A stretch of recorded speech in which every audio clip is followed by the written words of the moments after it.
news, get all the news. We mean all of you guys out there in Radioland. It's Randy Bachman with Magic Matt on Outlaw Radio. I don't smoke, I don't drink, but I do everything else. I interrupt. I'm rude. I'm a pig.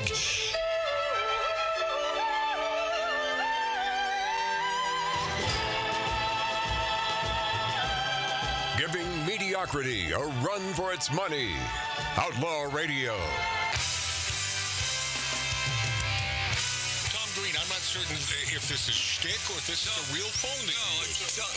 Say, is there a phone number here that I can call? You are back in the real world, Sora, standing on the main road.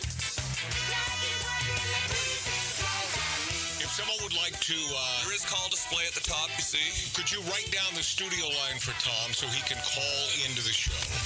hold up. I hate to murder you while you're so dressed up. Maybe the rays from the screen got you messed up. You must be pissed off, mister. If you're ready, the price of a shirt at a punk night is worth a half of your life on a website. Putting the world to rights. Meanwhile, back in the real world, someone's lying in a bathtub. Passive Aggressive has a new home. You're listening to Outlaw Radio with Magic Matt Allen. It's Outlaw Radio time!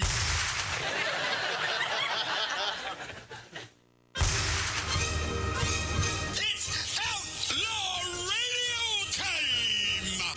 We're broadcasting from an 1876 Virginia City, Nevada style bar in the hills of Encino in my backyard, nary 5 feet from my bedroom, 10 feet from the bathroom.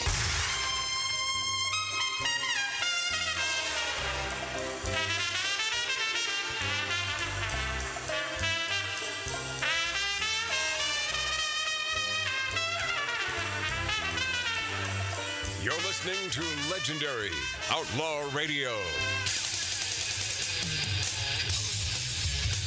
You sound like Rick Dees. Matt, Jesus was the lead singer for Kaja Goo Goo. Smiling eyes and loving thighs and red face. Most ne'er-do-wells don't never do so well. While my bank account's as barren as my resume, somehow I find my BS always sells. Can't so bold, try so dumb, skin work every day. Down for the town, try to get out, never gonna be no slave. Born in exile. Born in exile. News, get all the news. We mean all of you guys out there in Radioland. It's Randy Bachman with Magic Matt on Outlaw Radio. I don't smoke, I don't drink, but I do everything else. I interrupt. I'm rude. I'm a pig.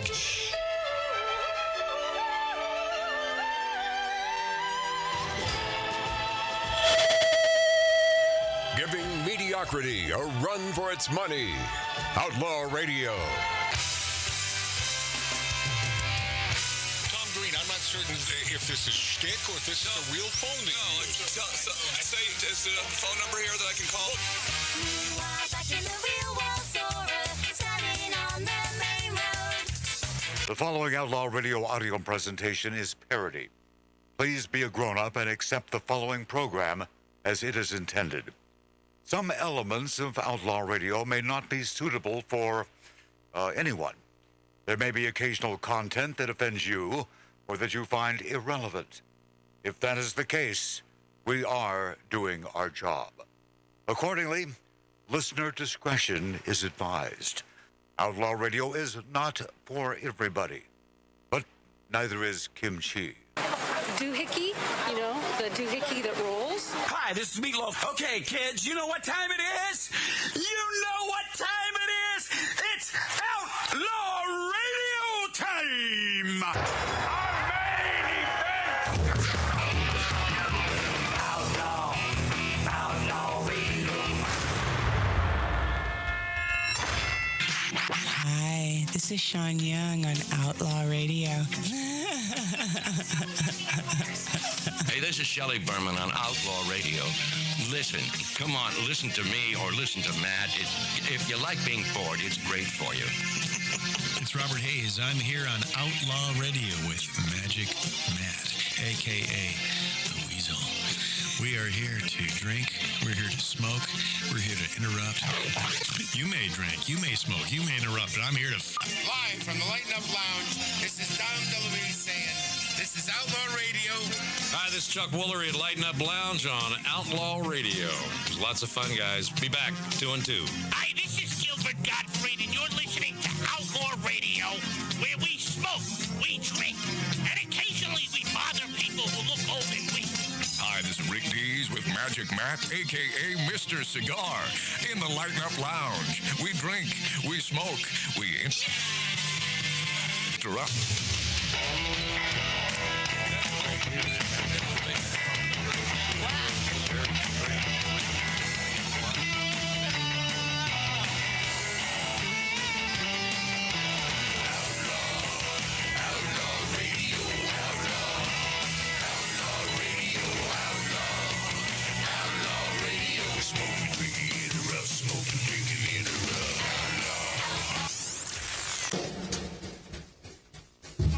Yeah, wow. Big guy. I don't know if this is supposed to be divulged, but my God, this guy's never shied away from publicity. Kato Kaelin getting married tonight. Dee-dee-dee-dee-dee. Kato Kaelin. Getting wed to an Asian. Dit-dop-ba-ba-day. Good looking Asian. This is one hot broad. Very. Yeah, we've all seen her. She's sweetie. Yeah, and we all like her a lot. We like her a lot more than Kato. Scooby-dee-doo-dee-doo. Dooby-doo. But, yeah, big after the show, man. We're all heading over to the wedding in Brentwood. Should be fun. Hoping it's not all vegan, because he doesn't eat any meat. He eats chicken and seafood. Yeah, I bet these are the things I think about. And he's not a drinker, so does he know that the rest of us perhaps might quaff or be in the mood to quaff a cocktail? Is there a BOYB? No. At a Kato Kaelin wedding put on by one of the producers of Airplane 1 and 2? Come on. I shouldn't probably give up that, but he didn't say don't talk about it on the air. He just said don't tell everyone. Also, the guy that not only produced it, but him and his brother Zuckers, the Zuckers. Yeah, they created all the Leslie Nielsen movies. They did. These guys are legendary, huge Hollywood. See, there's a connection there between the Zuckers and Kato Kaelin. They're from Wisconsin. And that's a bond, man. They're folks who made it in Hollywood, and then there's Kato, and then the Zucker brothers. Right. Anybody follow what I just said? Okay. Day. Yeah, so that should be fun, or not. But we'll report next week or at some time during this week on one of Magic Matt's Outlaw Radio podcasts. You can punch that into Google, and hey, there it is. I wonder if her family, she's from Wuhan, China, by the way. She is. How about that crap, huh? I know. Wow. I wonder if any of her family flew in for this event. I believe they're on lockdown. Yeah, or they may have flown in on a bat. As I understand it, in Wuhan, they got some big ass bats in Wuhan. Oh, yeah. Pretty tasty, too. Yeah, and of course, fear of COVID is receding, so release the monkeypox. Here we go. What did I tell you? I told you it'd be something before November. I told you it's got to be something. It's the only way those nasty folks on the left can win. It's the only way. So let's hope against hope that there's some honesty in this election. Did you say she's flying in on a bat? I did. Because I keep on picturing. Yeah. Yesterday was National Send a Nude Day, where people send nude pics of themselves via text or DM, or as the Kardashians call it, Friday. Experts say, I'm going to skip that. Happy birthday. God, I feel like Carson doing his thing at the desk. No, that didn't work. And then he usually goes back to it, and that's the funniest bit out of all of them. Even though none of them were really that funny, but because Carson loved the fact that they weren't funny, it made it funny. And now I'm talking about a guy that you have to be 45 or 50 years old to even know who I'm talking about in the great Johnny Carson. And that, my friends, is a dirty, rotten shame. Yeah. Happy birthday to Cher, who just turned 76 years old. Wow. Well, about 45% of her did. See, that's Cher. Laugh after love. One of the original what, Mart? Goat singers. Yeah, she is. And then who made it big in the, I think it was the 80s, the Goat Singers from the Pacific Northwest. Oh, yeah. Pearl Jam? Eddie Vedder and Creed and all. Yeah, they're goat singers. That's what you call them. Did you know that some cats are allergic to humans? So that explains it. If I could turn back time. And Dr. Ted Bear, we love Dr. Ted Bear. His wife, Lily, passed away. We paid homage to her, and that was last Saturday after the show. Another good one gone. And, you know, watching this great video about Lily, by the way, that is COVID. I get it 2, 3, sometimes 4 times a week. I had it twice this week. But watching this video homage to Lily Bear, I wish I would have known her a little better. Love that woman. And I think we had a lot in common. We don't take a lot of crap.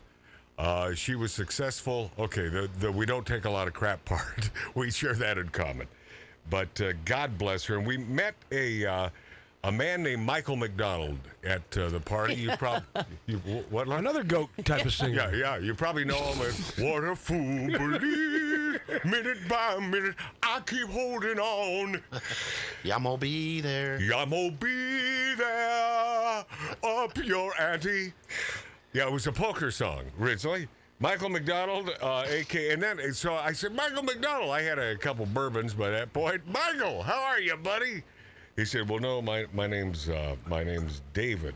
Wait, is it David? What's his name, Laura? You said he was a friend of yours on Facebook. No, he told me Oh. that we were friends on Facebook, which is always fun to meet somebody at a funeral and then them let you know that you're friends on Facebook. It's David Sams. That's Yes. his name. Yes. So is that the guy you were thinking of when you told me there was this creepy guy? Or is this a different guy? This is a different guy. You're not just saying that. No, I mean, I don't know the level of creepy this guy is, but no, I'm sure he's fine. Yeah, he said, no, I'm David Sams. I invented roller derby with sharks. And I said, well, thank God for meeting you today. But he said, a lot of people think that I'm Kenny Rogers. Yeah. But I said, you would be the one who's still alive. And Kenny, God rest his soul. It's because of the hair. He's got very big white hair. Yeah, the huge Michael McDonald-esque hair. And did I ever mention this on the show, that if you haven't seen that Michael McDonald video, well, okay, which one is it, Lori? The one that you and I sat through. What was the song? It was one of, oh, God. Oh, yeah, I keep forgetting. Oh, yeah. I keep forgetting. There's no time anymore. I keep forgetting, baby. This is a video. My friends watching us on YouTube at Magic Matt's Outlaw Radio, and those of you listening on great radio stations across America, please do yourself a favor when you get a chance. When we go to an exceedingly long break, I want you to look up I Keep Forgetting the video, because it's supposed to be this romantic thing where Michael McDonald is playing piano. And, of course, Michael McDonald is a talent. I've always loved that blue-eyed soul of Michael McDonald. Been a fan. Yep. But then it's about, I keep forgetting, I'm not in love anymore. And so the female who he's forgetting, she sort of, she doesn't float around, but she slowly dances around. Like a montage, anyway. Yeah, but wouldn't you suppose that in that video, as the I keep forgetting girl, wouldn't you want her to be hot, or at the very least attractive? Yes. You would think. This is a wildebeest looking broad, and you're wondering, what is she doing in this thing? Because Michael's a good looking guy, right, Lori? Oh, yeah. Michael McDonald, good looking man. And then you got this wildebeest sort of traipsing around. Had to have been nepotism somewhere. I don't know what the hell. Yeah.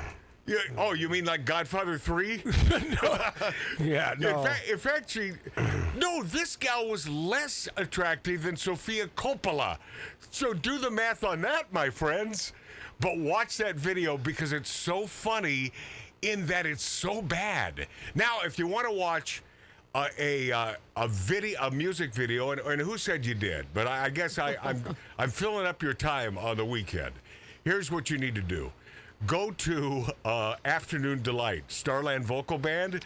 That is one of the greatest videos in its simplicity because you have these red and white clad in the nice dresses and it's almost like that the X-rated version, not that I would know that, but the X-rated version of Alice in Wonderland. The adult version of that, where they're all very prim and proper, but yet their song is about having sex at noon. And growing up, I always thought that song was about lunch, but, well, you know. There's another video. If you want to see a hot video with But watch the video is what I'm saying. Starline Vocal Band, Afternoon Delight. It is worthy of your time because it's so sort of butt cringy, it works. Yeah, Mart? My brother Mark. The other one is Jay Giles' Centerfold. That video just holds up, and it's just they did it well, and it's got that old feel to it, but they have the hottest girls on that video.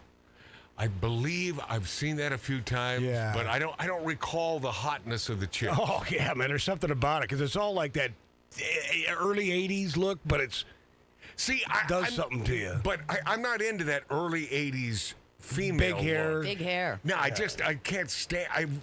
I don't like it. It looks because it's very big and a lot of pointiness. The women always look pointing way up to the sky. Yeah. They always look very masculine. Yes. Yeah. 100%, Lori. Like Laura Branigan in that TV show that you and your dead husband Morton Downey Jr. were in. Monsters. Right. And wasn't that Laura Branigan? It was. And Laura Branigan, and by the way, God rest her soul, but I'll tell you, man-ish. Oh, yeah. Oh, man, that's a man, baby. Well, Mort had, he had kissing scenes with her, and he was getting, by her sharp hair in her chin. Certainly wasn't getting wood, all right? That I know for sure. Wait, he was getting cut by her chin hair? Yes, because it was so sharp and so much of it. He was like, her face is really sharp. Yeah. Like the hairs are growing out. And he kept. Yeah, like Maria Shriver. I mean, she sharpens her face at least once a week. Maria. Yeah. Yeah, those Kennedys, very sharp faces. Yeah. But God rest your soul, Laura Branigan. God, who else can we take apart here in the first few minutes of the show? We were already talking about looking forward to Kato Kaelin's wedding tonight, and I think I threw him under the bus. It's going to be a lot of fun. I'm really looking forward to that. Which means, I think about statements like that, Lori. And I think about, and don't take this the wrong way. This is simply, for me, this is Magic Matt logic. I think about those people on 9/11 simply going to work that day and looking forward to things or a great dinner or a get-together or their child's softball game later that day. Are we going to get nuked? Thinking that what a beautiful day this is. And it was a beautiful day in New York City. It was gorgeous. And, man, just all of this anticipation. Hundreds of people in that building, thousands of people thinking about what they're going to be doing later that night. And then the biggest travesty in American history, that and this Wuhan bull crap. But that was a terrible thing, obviously. You don't need me to tell you that. Lori, I think what Matt's trying to say I'm trying to say that plane's going to fly into Zucker's house. No, what I'm saying is that what's going on here? Because, Matt, I don't know if I'm going to go now. What I'm saying is that Lori has mentioned this more than 3 times about looking forward to this and that it's going to be a fun time. We're all going to die. I'm not talking about death, but I'm talking about perhaps something really bad will happen tonight because we don't see that, and we're looking forward to a good time, sort of hobnob. Dave, Tattoo Dave. Yes, sir. You're heading to the party, right? I am not. So why? I had other plans previously. Nah, I that's couldn't get bull out of crap. them. There's something that's way more than that you're not going. No. What is the real reason? That's it. No, it's not. That's it. It's not it. You know, and I know that's not it. That's it. We were talking at poker. We played our. It was a terrible night for me. I was the first out. But P.S. If I had to do it over again, I'd still go all in with my ace king. Yeah. Especially with the king on the flop. Yeah. Yeah. Just so You happened. ran into king queen, right? Yeah. Yeah. What are you gonna do? Yeah. What are you gonna do? But it happened. I won some of my money back in the cash game, and all's well. That whatever. Did Where they was I pay go- you in pizza? Yeah. No, I thought it'd be funny to bring you back that terrible pizza, Lori. It's like 3 boxes you brought back. 3 huge boxes of pizza. Chris Brown brought the pizza over to me, and he put it in my hands, and I'm trying to think, so you don't want me to help you clean up anymore because you shoved it right in my arms? And then I'm thinking about Lori, and I thought, oh, this would be funny because Lori hates this pizza more than I do. I'm bringing it home as a gift. Yeah. Where was I going? Oh, I know where I was going. So I'm talking to Dave about the Kato Kaelin wedding tonight, and we were talking last night. And he said, I don't know, dress code. I said, it's a Kato Kaelin wedding, and it's Southern California. So if you slap on a Hawaiian shirt, yeah, it's going to be pretty casual, dude. Shorts. And you're talking about the Zucker. You're talking about the Zucker brothers. How David Zucker, which does comedy movies and stuff, he's not going to give a crap. Yeah, but it's not his wedding. No, I know. It's Kato's wedding. No, I know. But I think that Dave is just you're afraid to show up in shorts and a Hawaiian shirt or something. Yeah, I would never do that. I would never do that. I wouldn't embarrass Kato by doing that. How can you think about who you're talking about?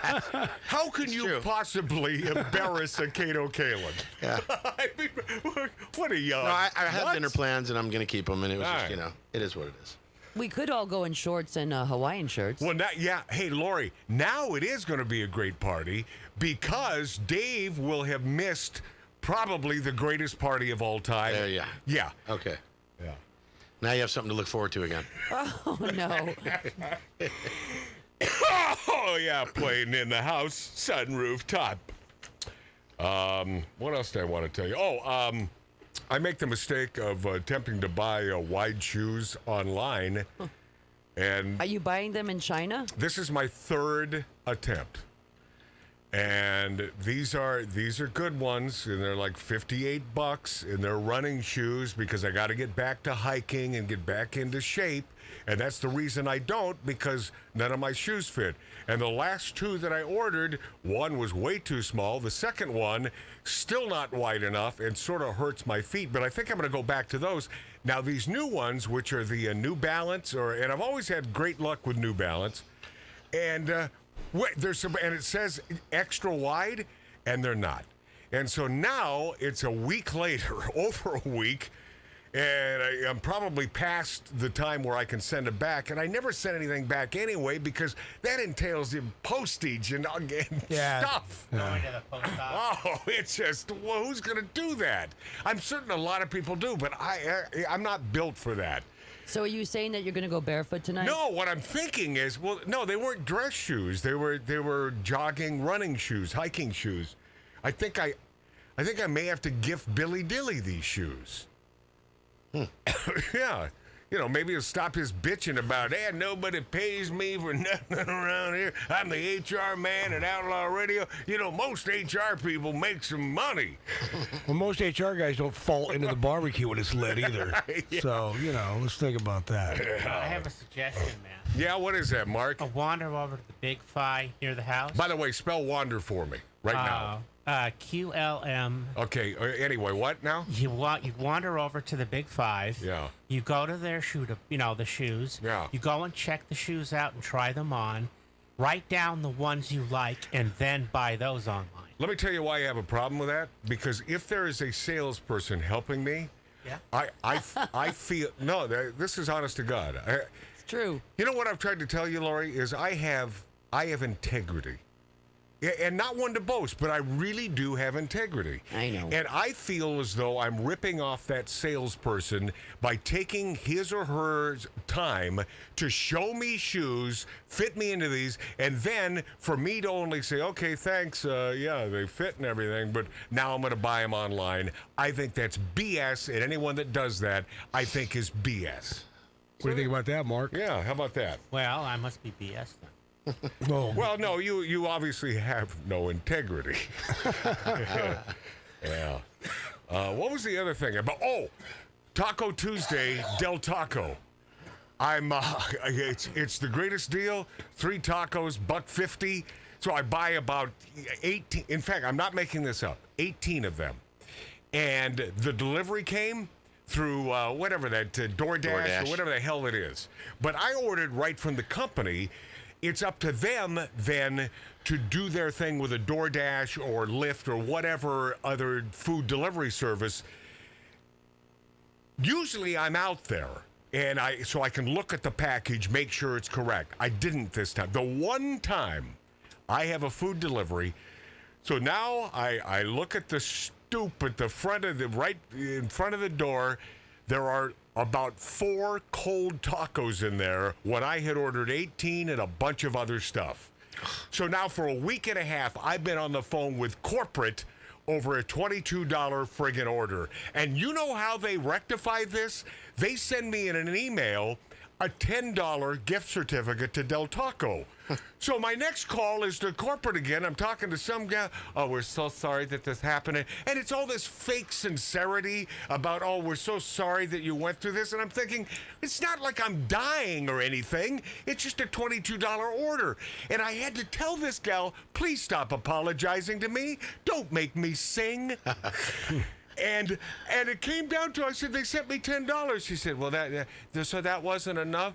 I said, the order was $22. I got 4 or 5 really cold tacos. Now, I'm not bitching about the tacos. If all of them were cold, I wouldn't be bitching. I would just stick them in the microwave and I'd put up with it. But the fact is, I ordered about 28 different items, including 18 tacos. What were you going to do with 18 tacos? They're small. I know. But I save them for the next day. I like a cold taco I do too. That's been left in the refrigerator. Yeah. They get soggy, Nothing though. wrong with that. I like the consistency. So I guess what I'm saying is, if you're looking for help from any... why aren't we going to break, Lori? If you're looking for help from any of these big companies and you call that helpline...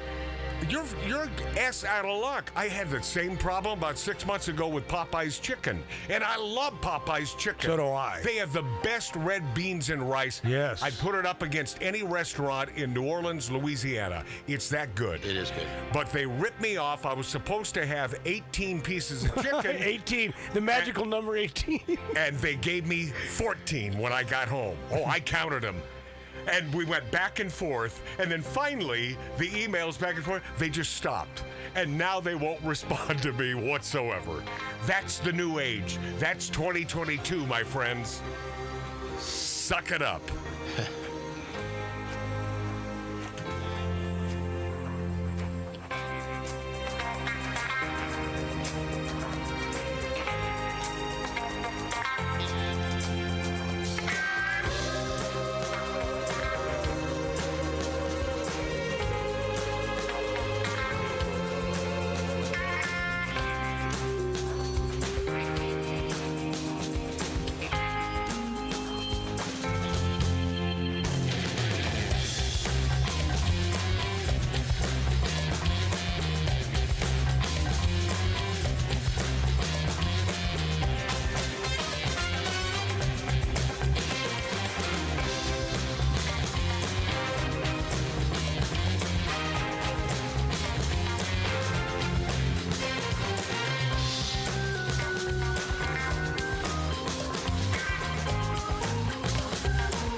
you feel the need to talk about it.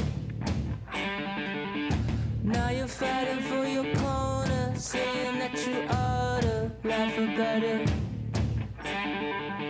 You should get a little braver, do us all a favor, shout about it. Sweet sour, sweet sour, sweet sour. Pick up your stitches, better than your riches, think about it. I know what you've been through, you don't really need to talk about it. It's just a little karma, trying to disarm you, shout about it. Sweet sour, sweet sour, sweet sour, sweet sour. We stand for fun. We stand for great cigars. We stand for the perfect martini. And we stand for the American flag. We are Outlaw Radio with Magic Matt Allen. You know, I was going to have you call that Michael McDonald guy. He was supposed to be here today, and then I forgot about it until yesterday. And I sent him I couldn't find his number because you have his number, Lori Downey Jr. I do. I thought I sent it to you. No, you never sent me his number. Why do you want this guy here? David Sams created roller derby with sharks. Well, okay, there's a good reason. Yeah.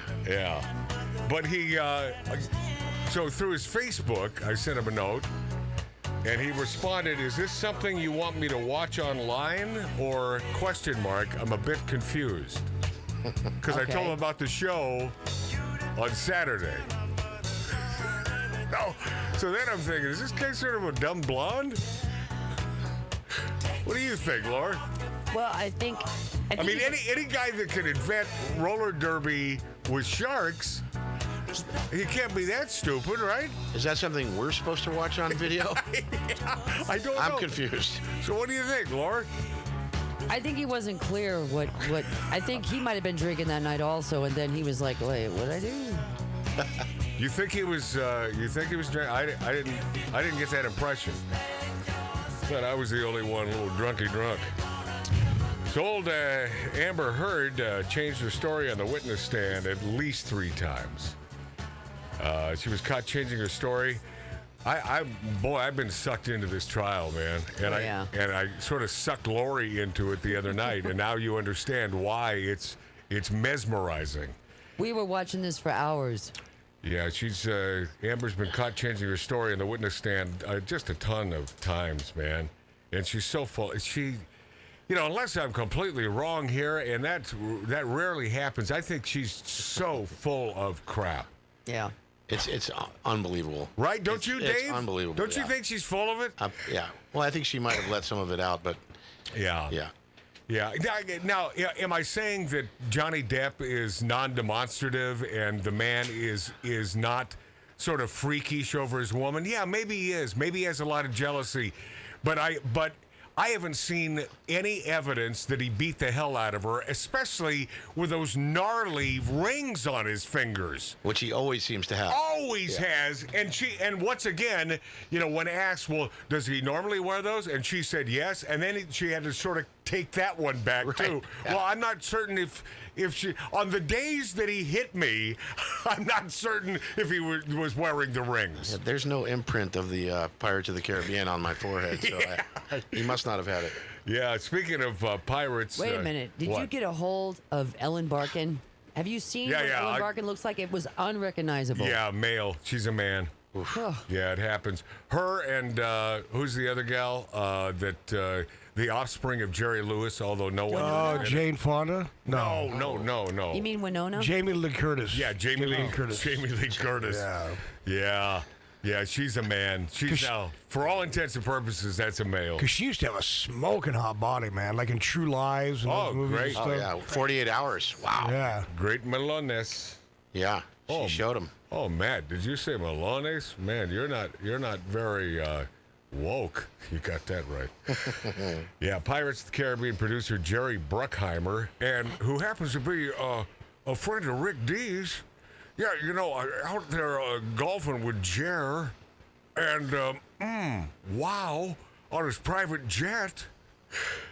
Jerry, I don't know how I slowly transitioned into Rick Dees, but it happens.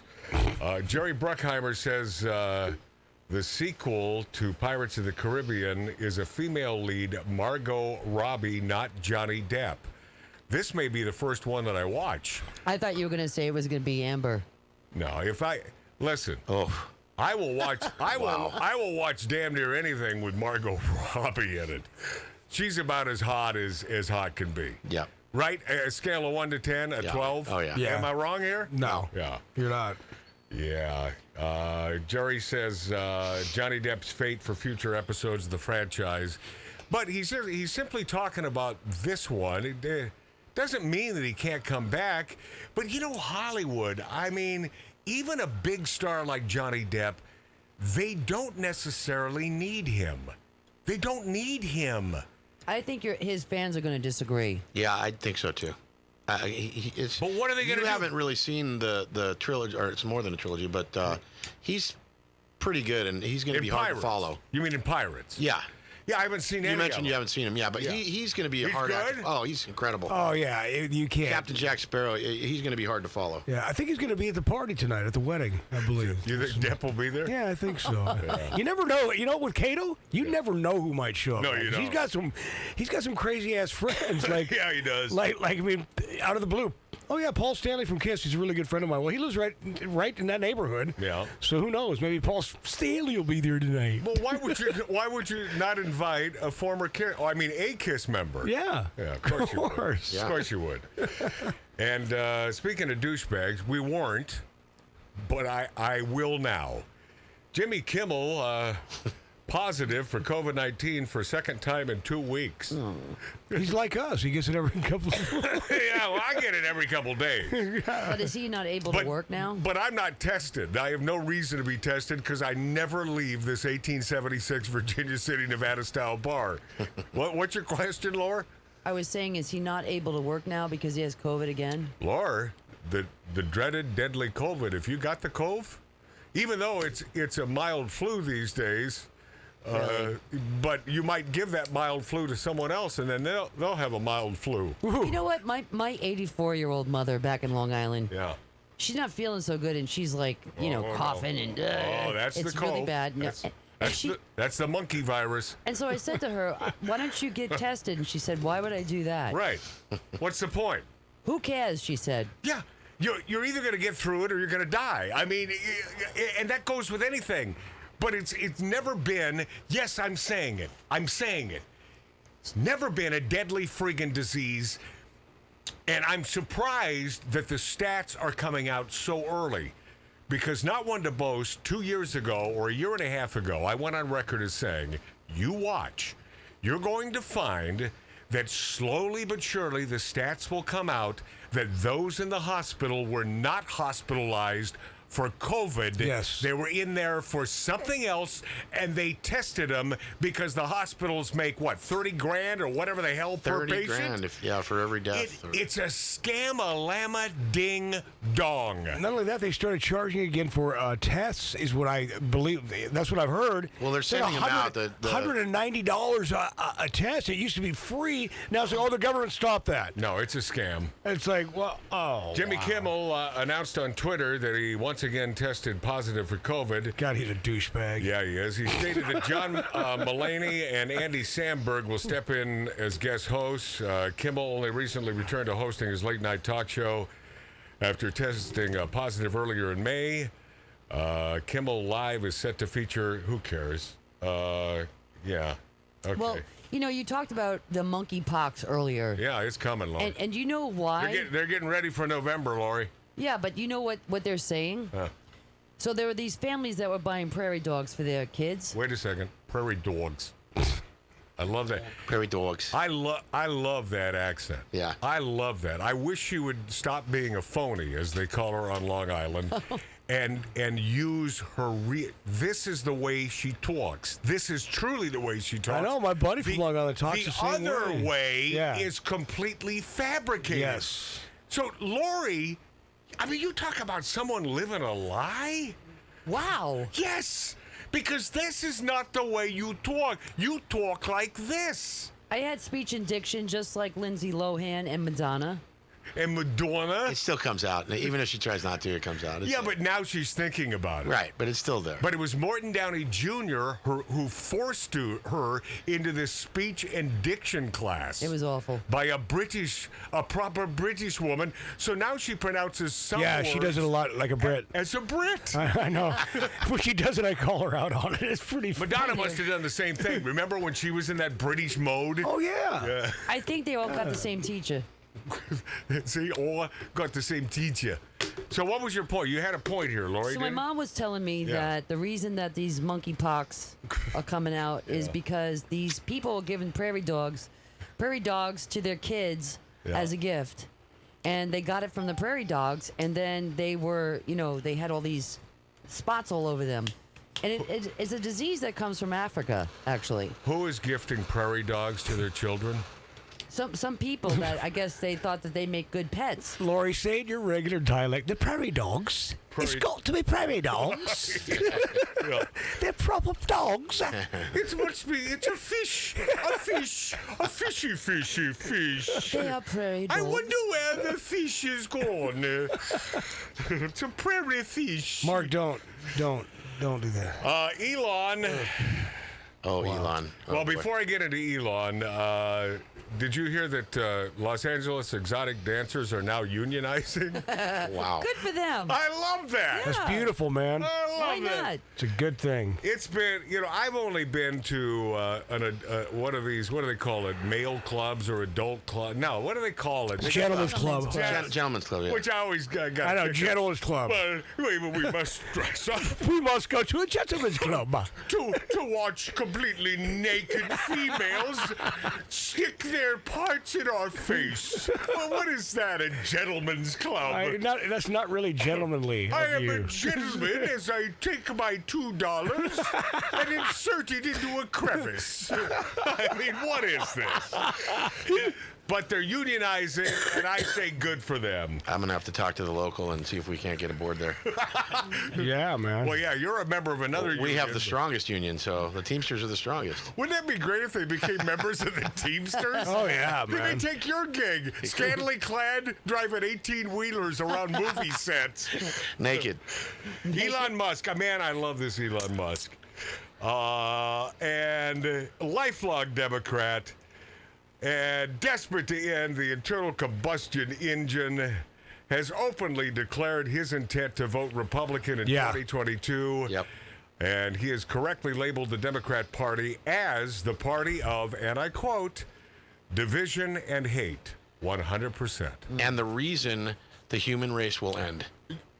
I believe he said that verbatim last week. He said the Democrats are the reason for the end of the human race. And you couldn't say that 50 years ago. No. I mean, they were slimy 50 years ago, but both parties slimy. I mean, it's politics. But these folks have turned into really nasty, bad people because they don't care about you. They don't care about America. They don't care. In fact, they do care that gas is $6 to $7 to $8 a gallon. They want it that way. Do you understand? They want it that way? Yeah. Is this a dirty little secret? They don't want you driving around in gas guzzlers. So now their savior, Elon Musk, the man who comes out with this cool frickin' electric car, they now hate him. Yeah. They hate him because he correctly labeled the Democrat Party as the party of division and hate. Yep. There are two others, notable folks, lifelong Democrats, who have come out of the closet because they've put up with enough of this vitriol and divisiveness and crap that is bringing down the great United States of America. I'll get to that next on Outlaw Radio.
Laboratories. With over 200 research workers, academic staff, and PhD students worked around the clock 7 days a week for 9 years. And today, we deliver broadcasting from atomic scale components, 21st century technology, talk, stars, and subliminal messaging. Motivating, stimulating, mildly erotic, 24/7. Outlaw Radio. Ladies and gentlemen, massive 2 hours upcoming on Outlaw Radio. I mean, a lot of good stuff. Probably Bill Maher's best piece of his lifetime. I'm going to play some of that. And the aforementioned Ellen Barkin. Lori mentioned Ellen Barkin, who's become a male. That's too bad. That's too bad. I always liked her. I don't think she did it on purpose, but boy, I'll tell you what, aesthetically, that's a male. And, I didn't realize how much older of Johnny Depp she is. Yeah. She's like 10 years older. Were they dating? Yes. Oh. All right. Elon Musk finally said, screw you, Democrats. You're divisive and you're hateful. So now he's voting Republican. The inventor of the hot friggin' electric car, Elon Musk. And the next day, after he makes his proclamation, the next day, the news hits that on a private plane, he has one of the flight attendants massage him, full body massage, and then supposedly he wants a little more, and because he's clad in a towel, and they make that sound like that's something bizarre. Well, when you're getting a full body massage, that's what you're wearing is a towel. I would know nothing about that. But yeah, right, Mark. But he wants a little more, supposedly. And this flight attendant on this private plane, she's, sort of giving him that look like more. Supposedly he says, I'll buy you a horse. Well, what the hell? Why? I mean, I'm in. Why not? Buy me a friggin' horse. I'll do it for you. You play with my horsey, I will buy you an equine, I mean, that's my friend. awesome. I'll buy you a horse. But he said this is a crock of crap, and it's the day after he throws the Democrats out of the bus. Isn't that interesting timing? Coincidence? Oh, of course I'll not. throw in a couple of pigs and chickens, too, with that horse. That's for you. Yeah, Jeff Bezos of Amazon, he threw out a Twitter against his fraudulent Joe Biden and the White House over their lies about how raising taxes on corporations lowers inflation. He said, that's ridiculous, Biden. This is Bezos. And Chris Rock, who is certainly no trailblazing Dave Chappelle or a Ricky Gervais, when it comes to pushing back against these fascist idiots, is now openly ridiculing the Me Too movement. He also threw this firebomb at what has become the modern Democrats' party primarily, their biggest sales pitch. He says, everyone's a victim these days. There are real victims in the world. They deserve to be heard. They deserve our love and compassion. But if everybody claims to be a victim, then no one hears the real victims. We say the world is addicted to opioids. No, the world is not addicted to opioids. The number one addiction in the world is attention. One of the easiest ways to get attention or to be infamous is to try to stab Dave Chappelle on stage, and then you too become a victim. And rapper Snoop Dogg, what's my name? Just broke with the Democrat establishment to endorse L.A. mayoral candidate Rick Caruso, who's a Democrat now, but he was a lifelong Republican. Why is he a Democrat now? Because he knows there's no chance in hell he could be elected mayor of Los Angeles as a Republican. Yeah, you can't win here doing that. Some of these folks are finally getting smart. Isn't that fun? Democrats control their base not through success and prosperity, but through fear. That's from Snoop Dogg's mouth.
if you're watching the video, this is kind of funny.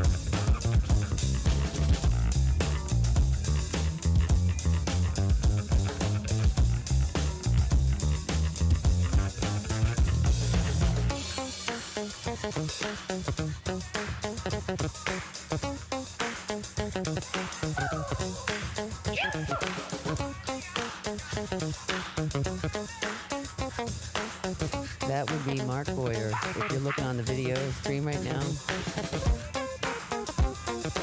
And all the smoke in the studio. There's Matt.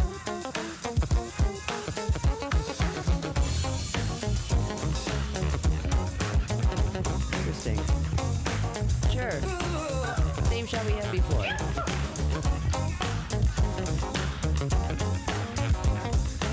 He is. Bring it lower because I see the top of Mark's head. Isn't this fun? All right, there you go. Mark, can you smile for the camera? There you go. You nasty boy. He just sends you to the principal's office down the hall. You go up and learn it, how to pay it right.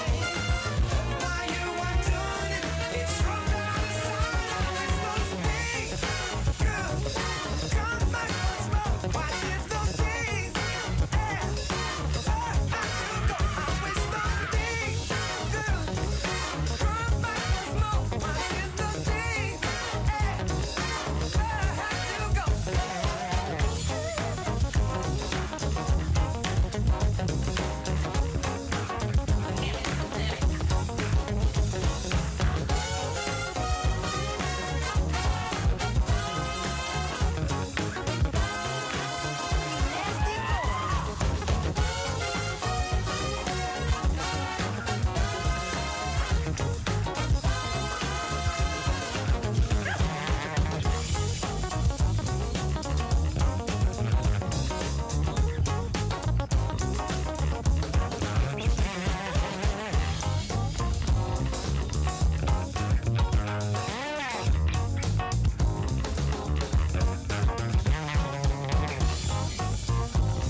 You know, we're the last line of defense, and really the comedians are the last, the voice of truth in this whole thing. Hi, this is Meatloaf. Okay, kids, you know what time it is?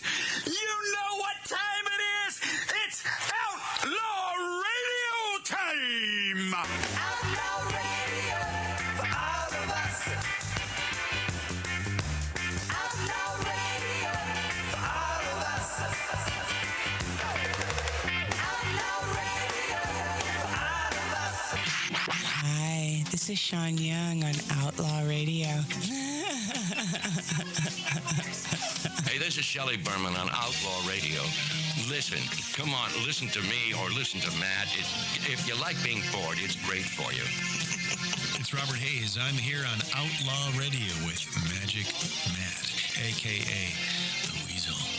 We are here to drink. We're here to smoke. We're here to interrupt. You may drink. You may smoke. You may interrupt, but I'm here to... Live from the Lighten Up Lounge, this is Dom DeLuise saying, this is Outlaw Radio. Hi, this is Chuck Woolery at Lighten Up Lounge on Outlaw Radio. There's lots of fun, guys. Be back 2 and 2. Hi, this is Gilbert Gottfried, and you're listening to Outlaw Radio, where we smoke, we drink, and occasionally we bother people who look old and weak. Hi, this is Rick Dees with Magic Matt, a.k.a. Mr. Cigar. In the Lighten Up Lounge, we drink, we smoke, we interrupt.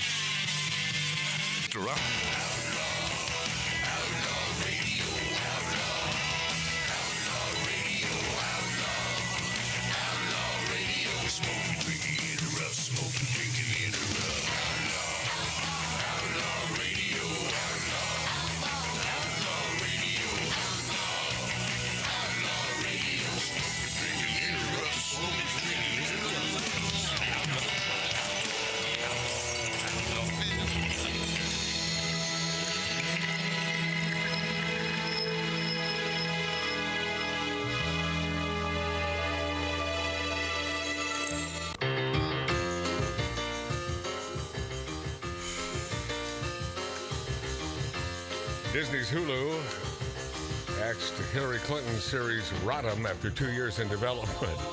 Oh, wow. Just like voters did in 2008 and 2016, Hulu is taking a hard pass on Hillary Clinton. Bye-bye. Bye-bye. Do you think I'm mean? Do you think I'm nasty for pointing this out? Or is she the mean and nasty one? Lori, you're a female, sort of? Sort of. Mike, I asked you a question, Lori. Do I think she's mean? No, it's not the yeah, it was. No, the question was, do you think you were mean and nasty? Yeah, for right. being that way? Well, yeah. Is it me or is it her? Lori, are you texting someone right now? Because it doesn't seem like you're a part of the program. I'm here. I just had a situation. You know, Matt, your old, when you get a chance, I just got to tell you. Yeah, that's my brother Mart. Your old producer, Rex Dale, called me out of the blue. I'm talking 5 years. Speaking of producers, you know, I appreciate Lori when she's on, she's on. I even feature her in the title on our YouTube channel. I know. Featuring Lori Downey Jr. On Magic Matt's Outlaw Radio. I noticed that. Maybe you should switch that to my name now. You know. Yeah. Okay. But there you was have to come in the booth. There was a time when my radio producer was a male. Yeah. And no names, but Rex Dale Jr. and what happened, Martin? Calls me out of the. By the way, I'm totally unaware of this. Yeah, he calls me. Haven't talked to him in 5 years or so. So he calls me with all this. You know, he's always like he's a downer guy, and so he's like he's always been a baby Huey. Oh yeah, so you know, woe is me. First off, Bruce male model died. Yes, we know that, and none of our listeners know who that guy is. I know. It's been so many years. And then Rex said he was diagnosed with melanoma, skin cancer, and he's been going through this treatments and blah blah blah. And I'm certain I've got that. I'm dying of something, but I'm just going to die. That's what I told him. I said I feel bad. I'm just going. And then all of a sudden, I didn't know how far left he was. But you're not explaining. No, what happened was how the conversation sort of transitioned into this. We're talking about how crazy things are right now, and I go, yeah, man. So I kind of hinted around to our administration right now, and he's like, nothing to do with that. How about the last one? I go, yeah. I didn't know you were, and I said it to him. I go, I didn't know you were a big lefty douchebag. He goes, I care about people. Oh, he goes, I thought you did too. I go, I do. Yeah, that's why we're not on the left. He goes, because we do care about people. He goes, we shouldn't talk politics right now. I'm like, oh yeah, okay, yeah. So he's hardcore. Of course he is. Left. I didn't know that. Of course he is. His dad did spots on some TV show called Father Earth or something. Yeah, he comes from a big line of socialist, And he lives in he lives in Texas. Oh, wait a second. So he got the hell out of California. He was smart enough to get out of California, move to Texas. You know, I'll tell you what. These lefty a-holes moving out of California, moving to Texas, are going to ruin the state of Texas. What part of Texas do you think he moved to? Austin. Of course. Yeah, of course. Of course. The other one, the only city that's purple-esque in Texas. Don't screw it up, though, man. Like all the New Yorkers on the left who moved to Florida, and then they vote Democrat. But you left New York because of the high taxes and the friggin' housing and. Yeah. That's why you left, you see? So to vote for a Democrat in Florida, you're just going to screw up that state. These people have no brains. I mean, Dave, doesn't this blow your mind how stupid people are? It's unbelievable. Yeah. But the left, man, you want them to be good, don't you? Don't you root for them? Don't you root for him? Marty, does he want his old job back? What, producer of Outlaw Radio? Yeah. Yeah, I think we had enough of that. Mad Vax, Buffalo shooter, although they try to narrate this as this guy was a big right-winger, not in the least. He was a left-leaning COVID Nazi. He wore a hazmat suit to school. And later on in the manifesto of this nut job who killed all those innocent people in Buffalo, I would prefer to call myself a populist, but you can call me an ethno-nationalist, eco-fascist, national socialist if you want. I wouldn't disagree with you. Matt Margolis also noted he, the shooter, repeatedly attacked capitalists and rejected the conservative label because, as he wrote, conservatism is corporatism in disguise. I want no part of it. And if you're still not convinced that this whack job is a big D-bag lefty, his family is now stating that the gunman lived in a seemingly constant state of COVID-19 panic. A cousin of his mother told reporters the shooter bought into the fear of COVID. She claims he wore a respirator mask to family functions and an entire hazmat suit to school. Wow. That's who this guy in Buffalo happened to be. Can you answer a question I have? I've been thinking about this ever since this happened. Lori, stop asking and just ask the question, please. He'll give it his best shot. I certainly will. Yeah, I'll give it the old college try. You never know. Yeah. So when this fella was had to go before the judge, he was wearing like a paper gown and barefoot. Why wasn't he dressed? It's probably the attire that they gave him because they didn't trust this son of a bitch. So they take everything off? Yeah. Okay. Yeah. That wasn't his doing. I mean, at that point, he has no rights, you see. Yeah, he's in custody. That's the attire. You bet, man. Did he do this crime in a hazmat suit? He has no rights. And speaking of dip asses, actress Ellen Barkin, and even when Ellen Barkin was quote unquote good looking, she missed being good looking by that much. A little bit. She always had that weird sort of thing with her smile, right? But interesting. She had a very interesting face. It's kind of like Renee Zellweger, the same thing with her, right. man, where she just missed it. Because Renee in some movies I've seen her looks really hot Yeah, she sometimes. does. And then all of a sudden, that squinty, it's like, whoa. dude. Imagine her without makeup. Oh. Wow. Yeah. I mean, Amber Heard can look incredibly hot, but without the makeup, she looks like a kid. She looks like a devil child, doesn't she? Children of the Corn. Yeah. Ellen Barkin says, jealous. Johnny Depp threw a wine bottle near me. Right. near me? Right. What? It's a near miss then. One time Johnny Depp coughed real close to me. Yeah. What the hell is she threw it near me? Yep. And not even at her. No. But what if he was just sort of chugging it in the garbage can, but it was near her? Basket shot. She testified that she and actor Johnny Depp had a sexual relationship in the 90s. And for years, I thought Johnny was gay. I thought he was, he loves France and, not that... Poetry. How does that make you automatically gay if you love France? Mart, I want you to do the math. Think about it. Okay. All right? All right? Do the math. I just got it. It just came to me. Yeah. Will Frenchmen go anywhere the wind blows? Wow. Come on. Come on. Fromage. Oui. They like the fromage. In a pre-recorded deposition from 2019, Ellen Barkin testified that she and Depp had a steamy relationship. I love that steamy. Yeah. What does that mean? All sweaty? Yep. All sweaty, steamy, moist. About as steamy as that thing that Heard left on his bed. Relationship in 94, claiming they reportedly had sex 4 times a week for 5 months. That's not a lot. That's not a lot, Laura? 4 times a week for 5 months? That's not a lot. That's. No. Yeah. Well, you know where you stand. Yeah. During that time, Barkin said that Depp exhibited serious signs of jealousy, and he was controlling. I get it. I get all that. It doesn't make him a female beater. Right. He's just a jealous man, controlling, Barkin said. I had a scratch on my back that once got him very angry because he insisted it came from me having sex with a person who wasn't him. Maybe she did. Maybe he's right. She looks like a 2-timing tramp. Well, now she looks like a 2-timing male. Maybe she's adding that now. Barkin, shabba-da-dabba-da-da. Lions and tigers and bears. Oh, my.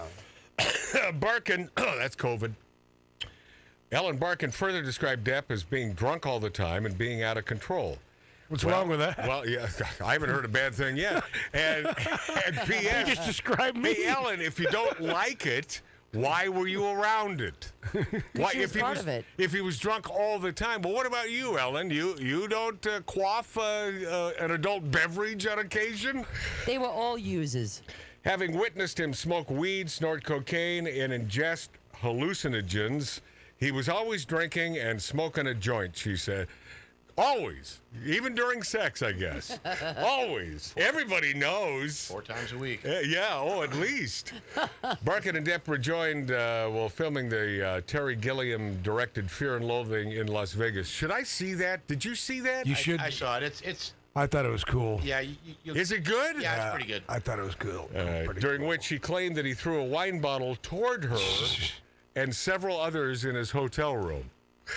Mr. Depp threw a wine bottle across the hotel room in Las Vegas while they were shooting Fear and Loathing in Las Vegas. She said, I don't know why he threw the bottle. That's it. Jeez. That's it? I don't know why. Yeah, I don't know why. She never asked him then, huh? But it was near me. It was near her. But she's still pondering it today. Yeah. Maybe Depp should have offered her a horse to shut up about it. That's all you need to do these days. Offer a farm animal and you're done. I'll buy you a horse, Ellen. I mean, you resemble a horse, so I'll buy you an equine. Depp lawyer grills Amber. Boy, I watched this part. I think you missed this, Lori. I did. Unless you saw it on one of these local crappy news channels here in L.A. Depp lawyer grills Amber Heard over failure to donate $7 million divorce settlement to charity. Oh yeah, I heard all this. Oh, this was awesome, man. I wish I would have seen that. No, it was good stuff because this Amber Heard just comes off as a big friggin' liar. Yeah. Johnny Depp's attorney Camille Vasquez, and she's great. Oh, she's awesome. Isn't she the best? Love her. She grilled Amber Heard on the witness stand over a failure to donate her $7 million divorce settlement to charity. Yeah. The actress responded by claiming that while she did not donate all the money to charity, she did donate it all because she uses the word pledge and donation synonymously. Even though, and then, if I recall correctly, Amber said, no. She was told that she received $7 million from Depp a year or a year and a half previously, and she had a year or a year and a half to give all those donations to the charities, and she didn't do it. I mean, what is the jury to think about this? Italian women's abuse group voices support for Johnny Depp. Isn't that incredible? Oh, that's great. But isn't that incredible? They love him. They do love this guy, man. They do. And by the way, he's a big Trump hater, or who knows whether he is or not. Who knows what he was doing there in that crowd? And when's the last time? You kind of know what he was doing. He was drinking and smoking a joint because that's what he does all the time. Well, he's drunk. When was the last time an actor killed a president? Okay. And I thought, oh, you're a douchebag for saying that. And he probably looks back and thinks, yeah, I was a D-bag. I think he sort of apologized like that means anything. But I'm on his side. Doesn't that tell you something? I mean, I'm on this D-bag. I met him. I talked to him at Musso and Frank's here in Hollywood, and I really like the guy. You can't help but like this dude. Weren't you there that night, Mart? It was you and Rex, speaking of Rex Dale. Yeah. Yeah, I thought, okay, what a sweet guy. No bull crap. Movie star vibes, just a good dude. I like Musso and Frank's because I can act like a pirate and get some good food. I think that was way before. His role as Mick Jagger's Just call partner. me Captain Jack Sparrow. European women's abuse group founded by former Miss Italy Valeria Adabili voiced its support and compassion for actor Johnny Depp amid this defamation trial against Amber Heard. Defamation.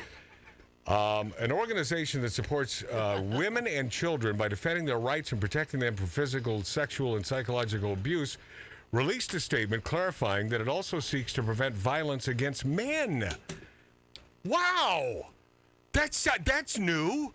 Nice. You Italians. Europe. Yeah. How about that? How about that? As women, as mothers, we have the duty and responsibility to educate our sons and daughters without any gender distinction in order to prevent violence with the weapons of love and education, said the organization headquartered in Italy. It is with deep respect for the victims of domestic abuses that we have to affirm our compassion for Johnny Depp in this bad page of his personal history. Former Miss Italy also penned an open letter writing, as women, we have compassion and we feel empathy, not for the star, the talent, the actor, but for a man, a father, a worker, a human. Mission NGO, women from all over the world stand against domestic violence, regardless of gender, age, or race. Nice. They continued adding, the organization's mission is to educate men and women with no gender differences in order to prevent violence against women, against men, against children. Mental health is something we have to care about to live in a positive environment where women and men can love and respect each other without any kind of abuse and violence. That's excellent. Yeah, what a nice friggin' nice organization, man. You know, for some reason, the way that some people look at things, it's only the men that are mentally ill, right? Well, that would come from a female, but when the females are making that statement, I don't believe that the female believes it. I believe that most females know that females are off their rockers. I do. Yeah. I truly believe. I do too. Because what is the first thing when you meet a new gal in your life? She'll say, I'm not like the other females. Yeah. Right? Do they say that, Mark? A lot of times. Have you ever heard that, Dave, from a female? A lot of right? times. I'm not like the other females. Yeah. I have some crazy friends, but I'm not that way. Right. Yeah. So if they're making that statement, do they not know that females are nutbags? Yeah. Right, Laura? Sure.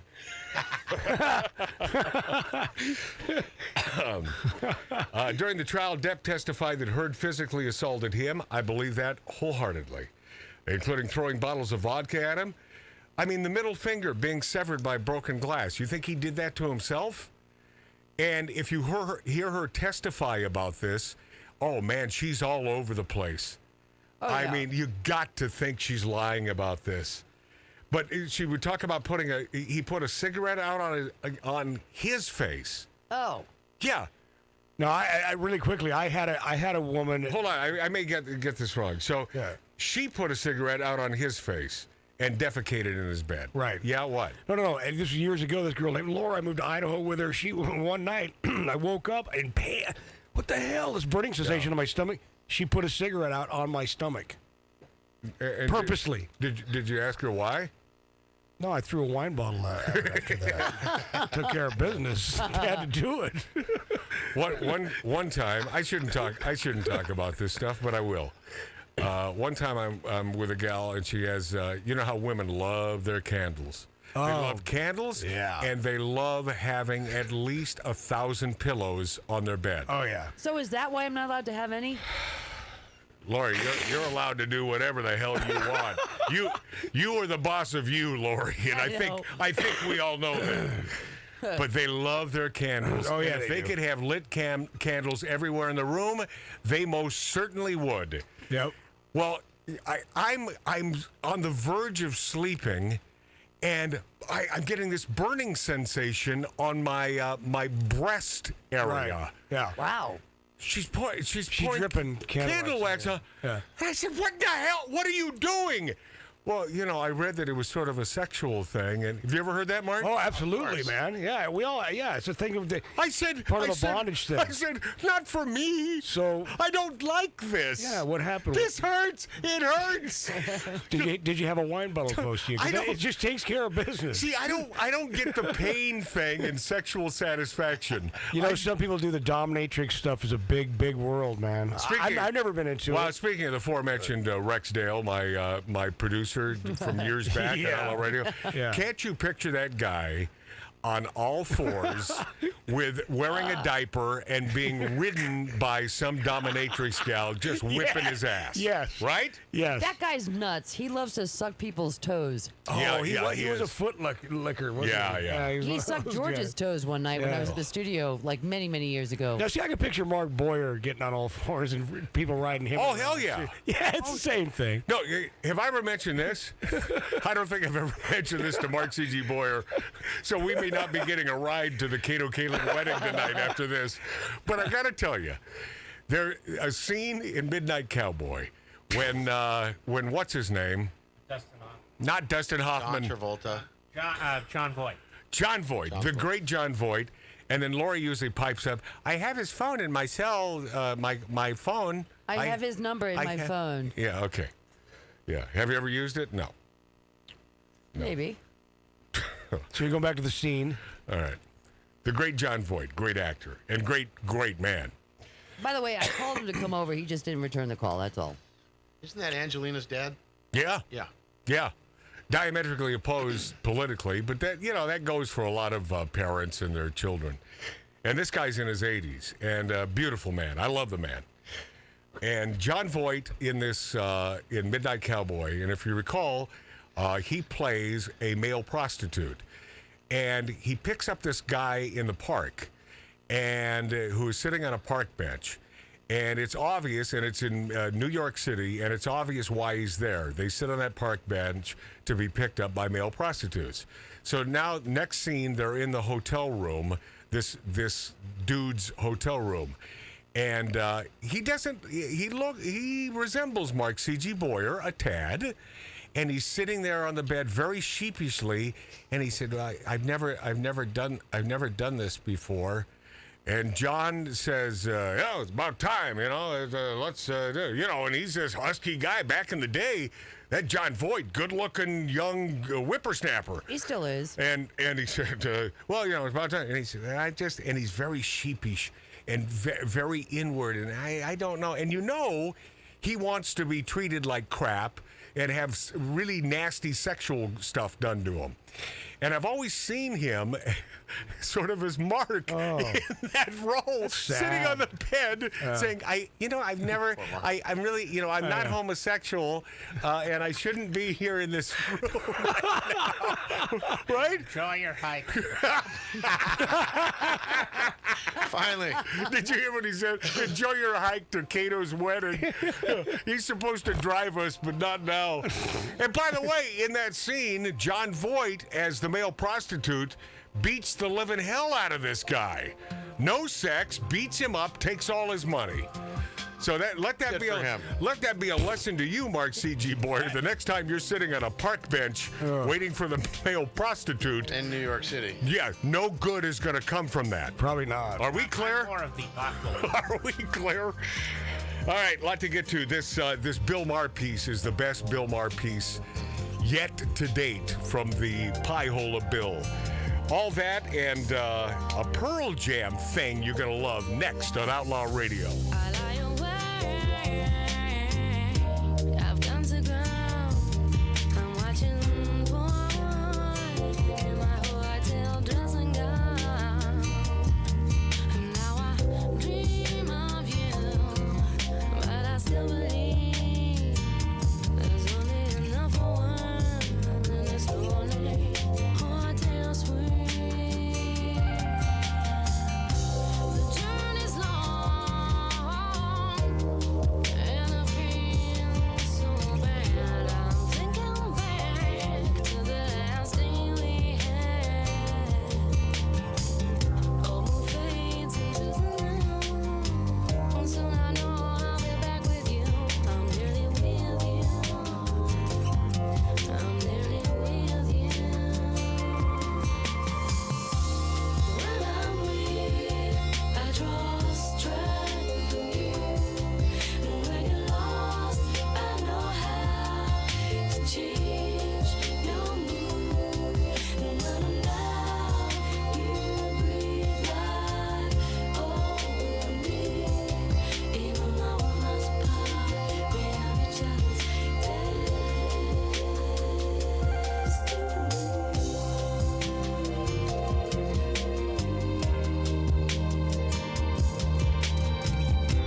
PeardyDog.com. Don't wait, folks.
Brother bought a coconut, he bought it for the time. His sister had another one, she paid it for the lime. She put the lime in the coconut, she drank and poured up. She put the lime in the coconut, she drank and poured up. She put the lime in the coconut, she drank and poured up. She put the lime in the coconut, she called the doctor, woke him up and said, Doctor, ain't there nothing I can take? I said, Doctor, to relieve his bellyache. I said,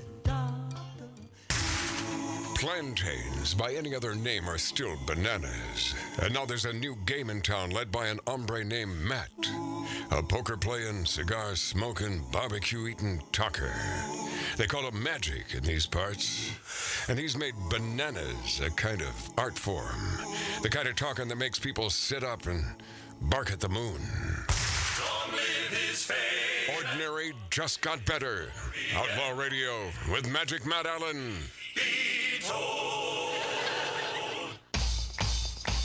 Well, look who the cat dragged in. My poker-playing buddy, Roman.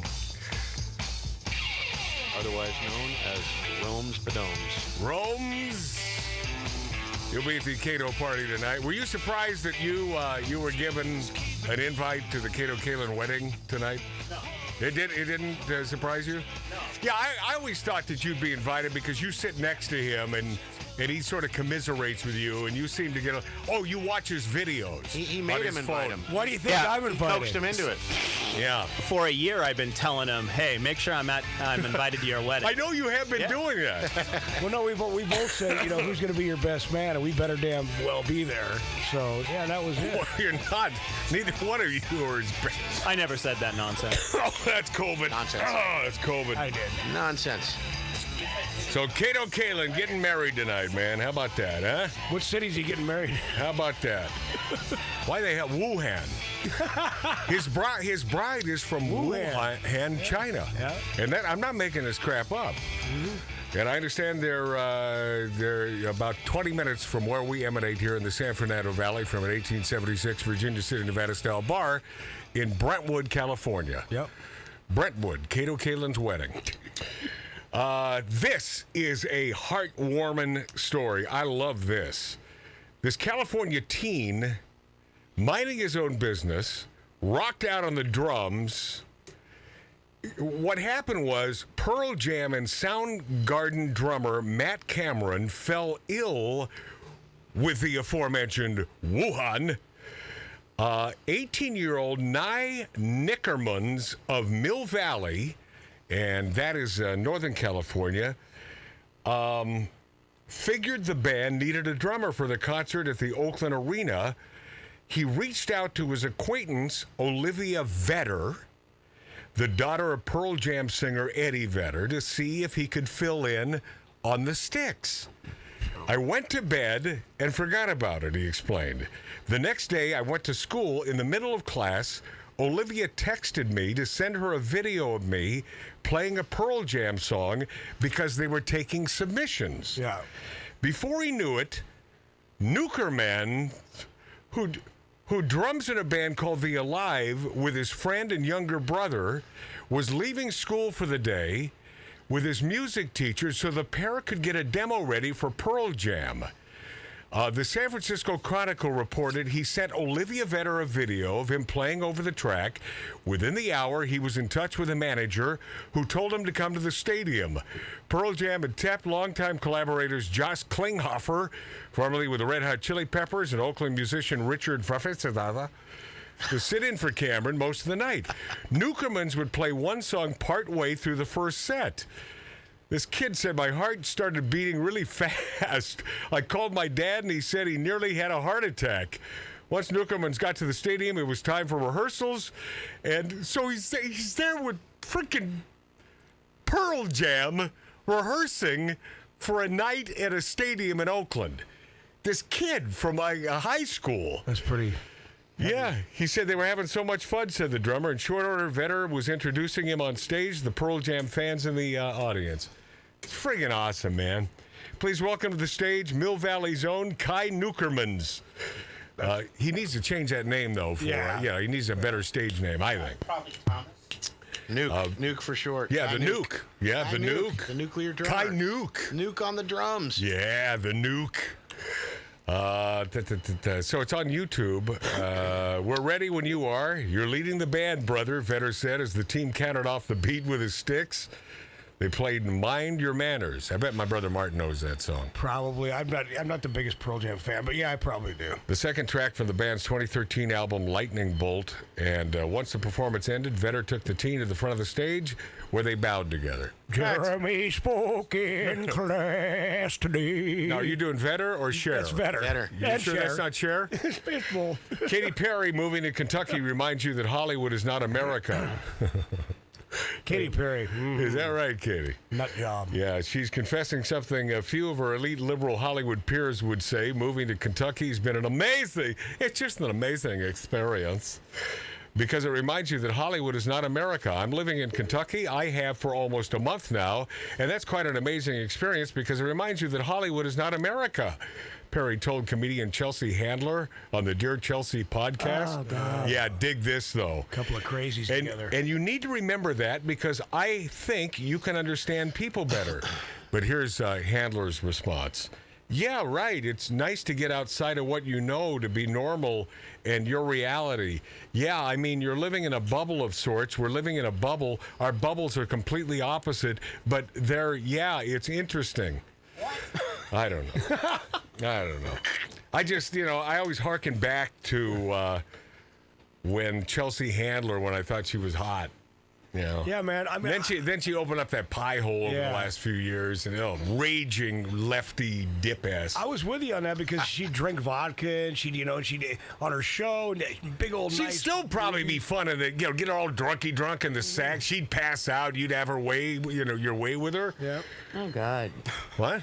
Well, no, I mean, obviously, she would give you the thumbs up before she passed out. Sure. Yeah. Her You thumb want would to be still with be someone up that as she passed out? Well, you'd ask her. You'd say, okay, once you pass out, Is it okay? may I take liberties with your body? Sure. Oh God.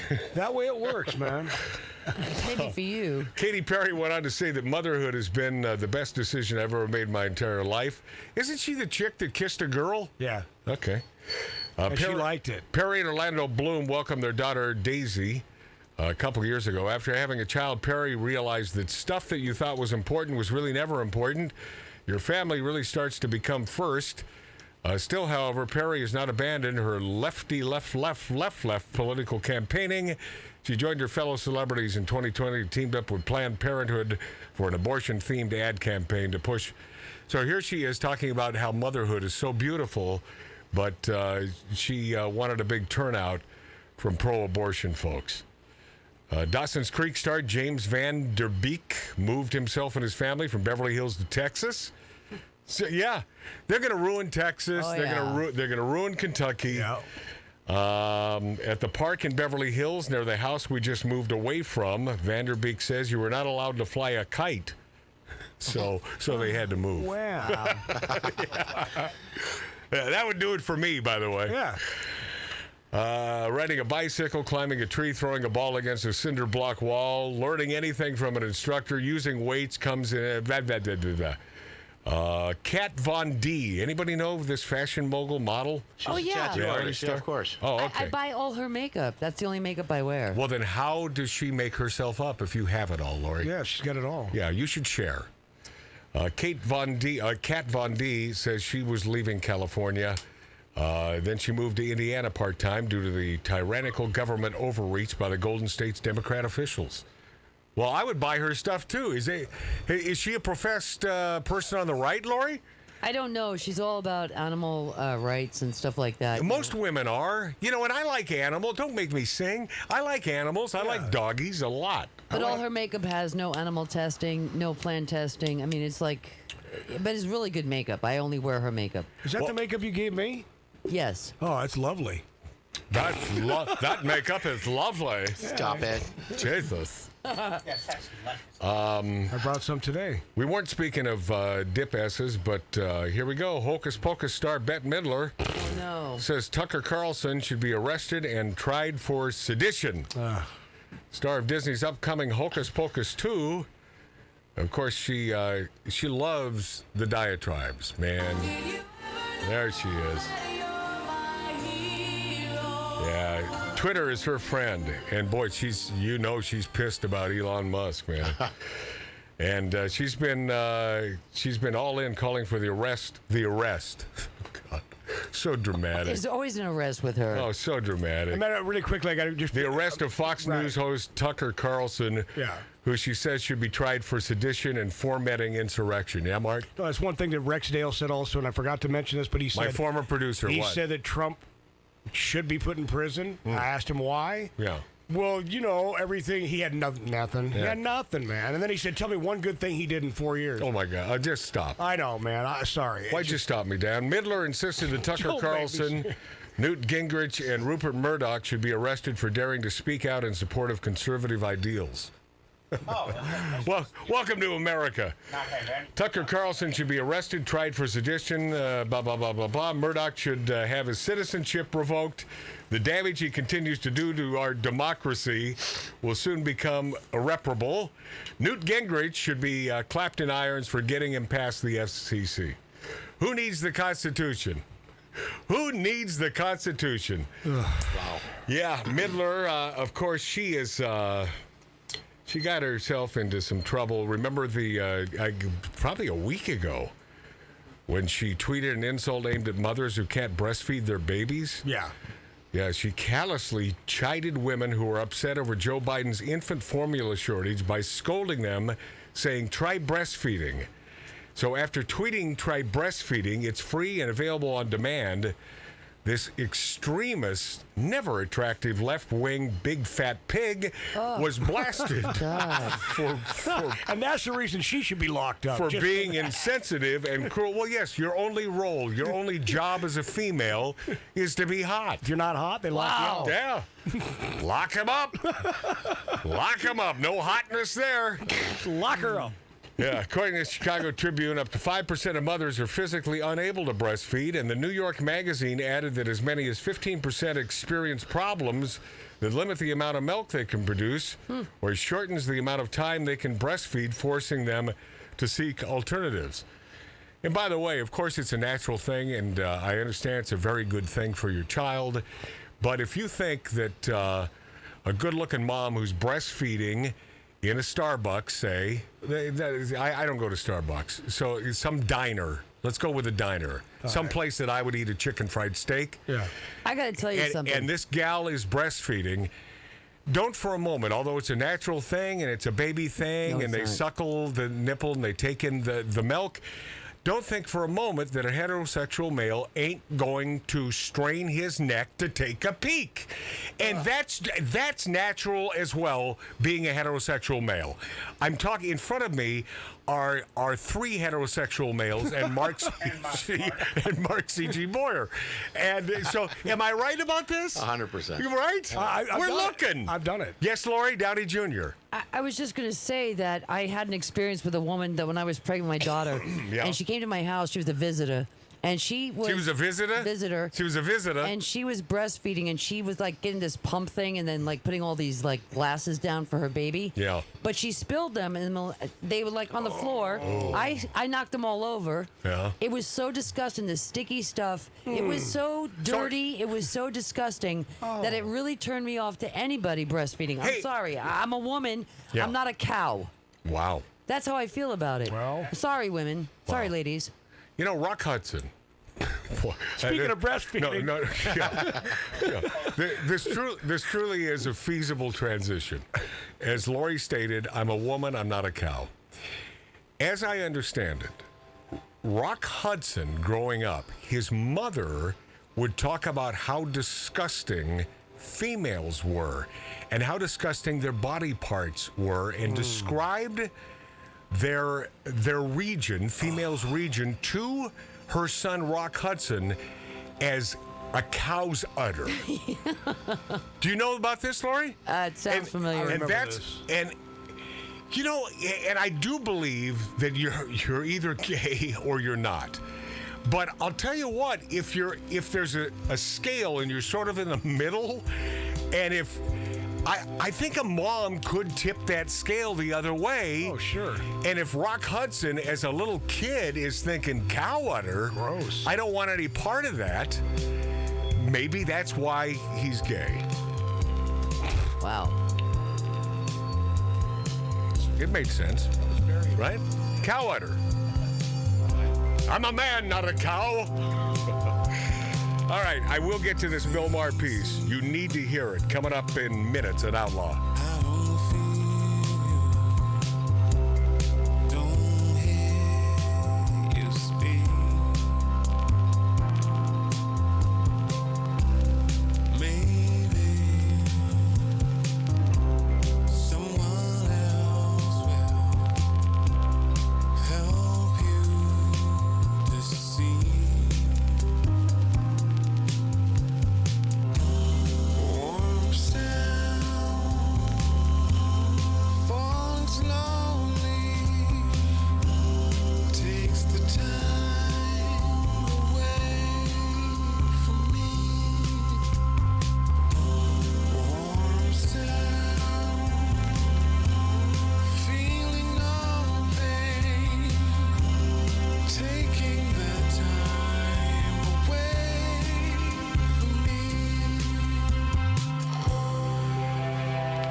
And now, Billboard Magazine's Radio Personality of the Year nominee, Magic Matt.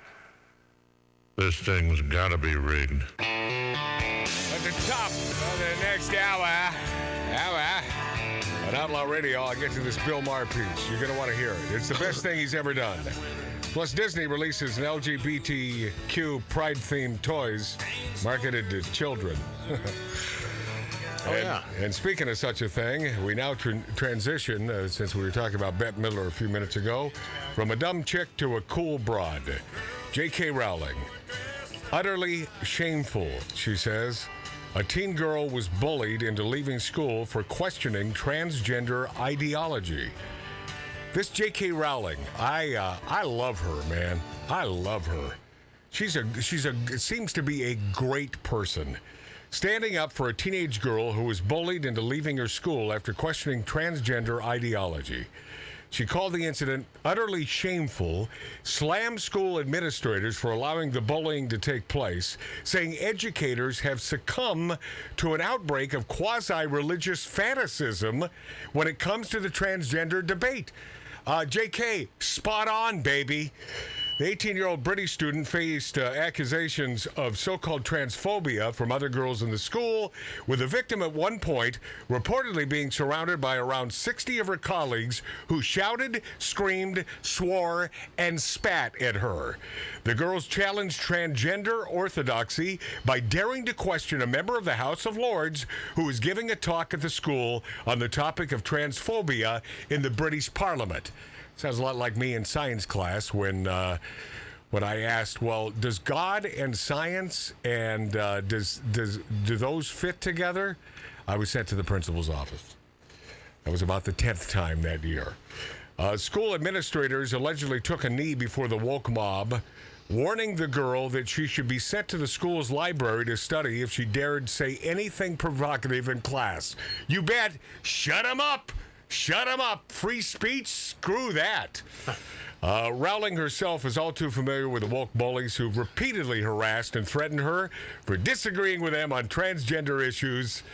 And I tell you what, the left just can't stand, because she speaks the truth. There are females, there are males. There's a big difference between the two.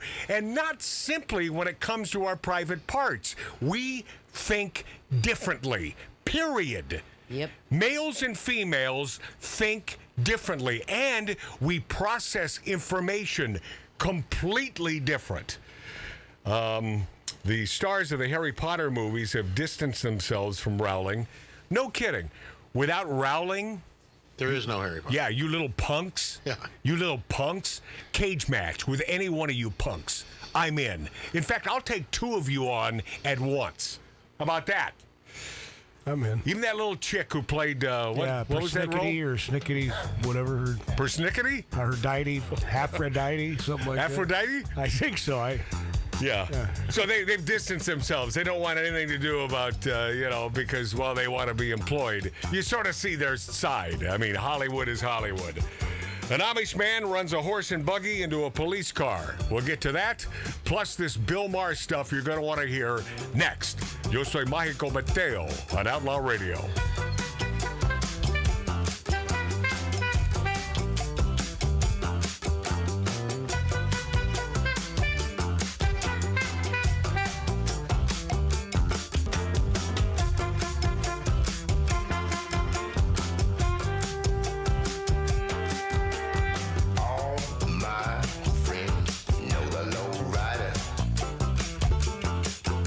The low rider is a little high.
KMOX5.com. Rider, drives a little slower. We'll be right back. Low rider is a real goer.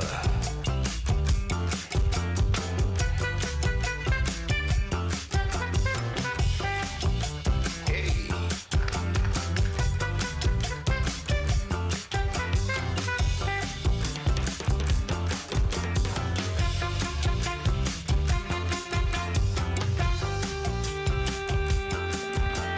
Low rider knows every street, yeah. Low rider is the one to meet, yeah.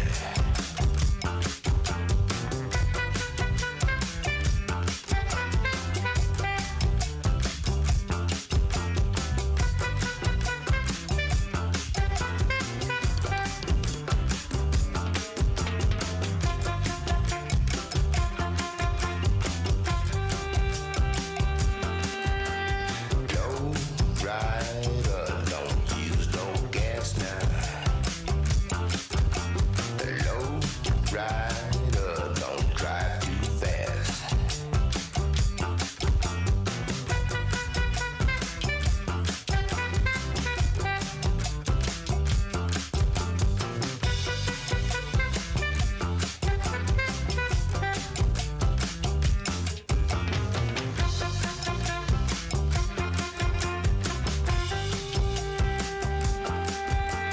Take a little trip, take a little trip, take a little trip and see. Take a little trip, take a little trip, take a little trip with me.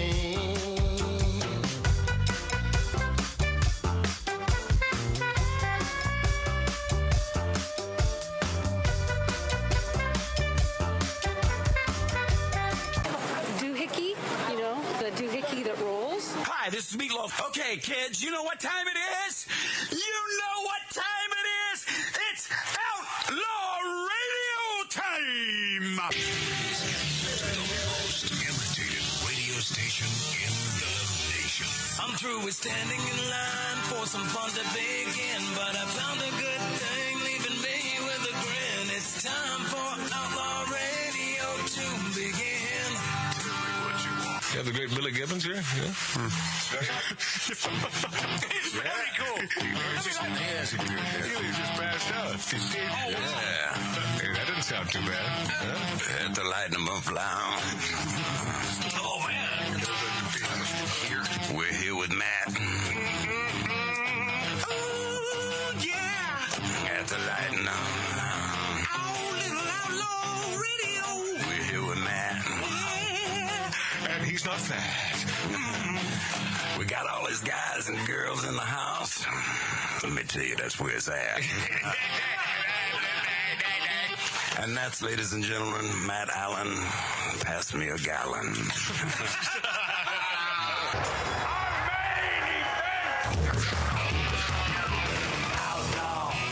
Outlaw Radio.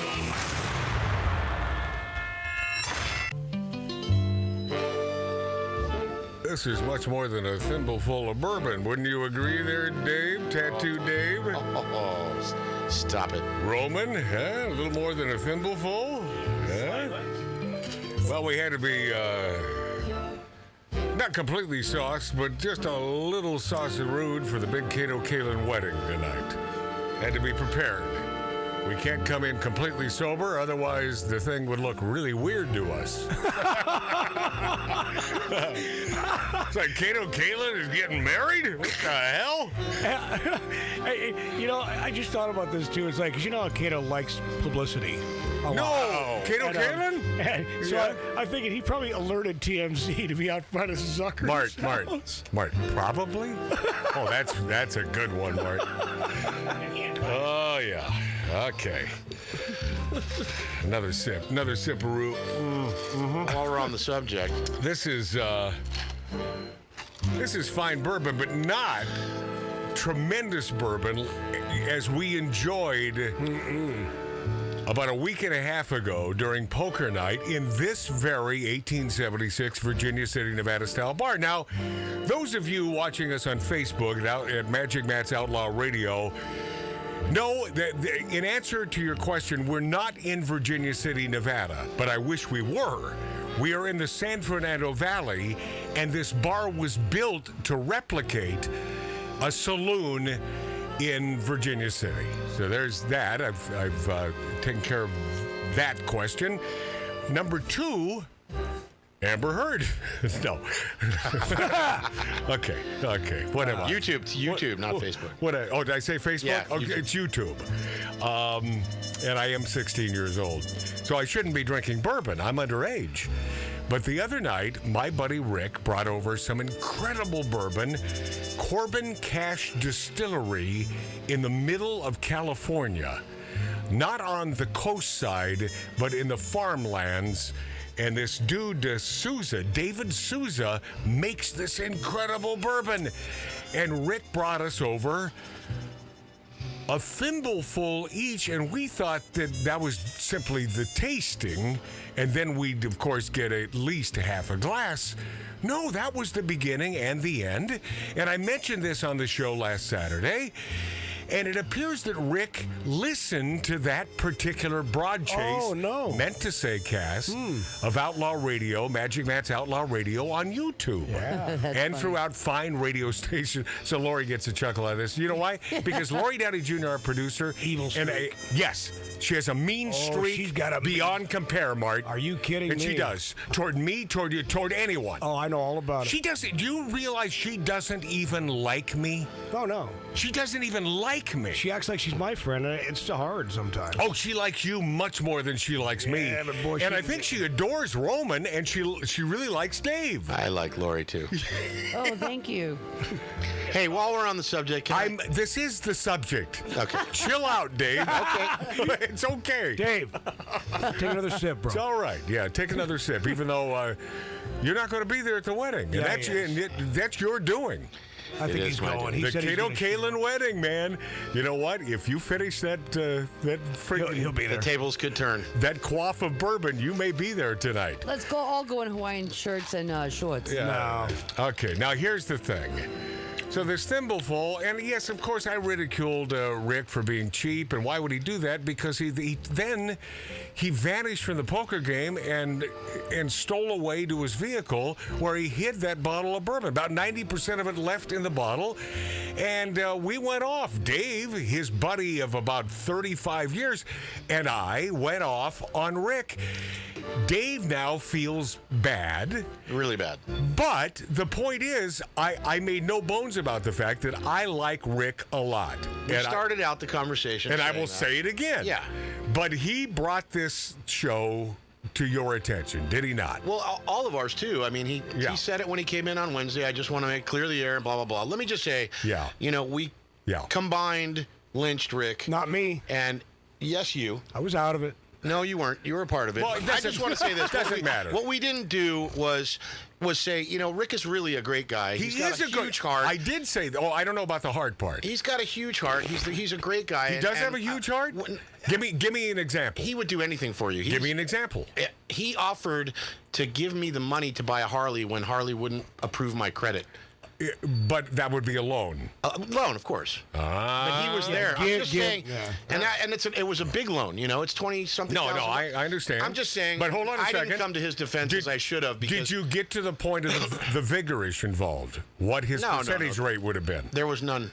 There was none. Well, he offered. He said, "Dave, if you need the money, I will loan you the money." You went through a living hell the whole time you owed him that money.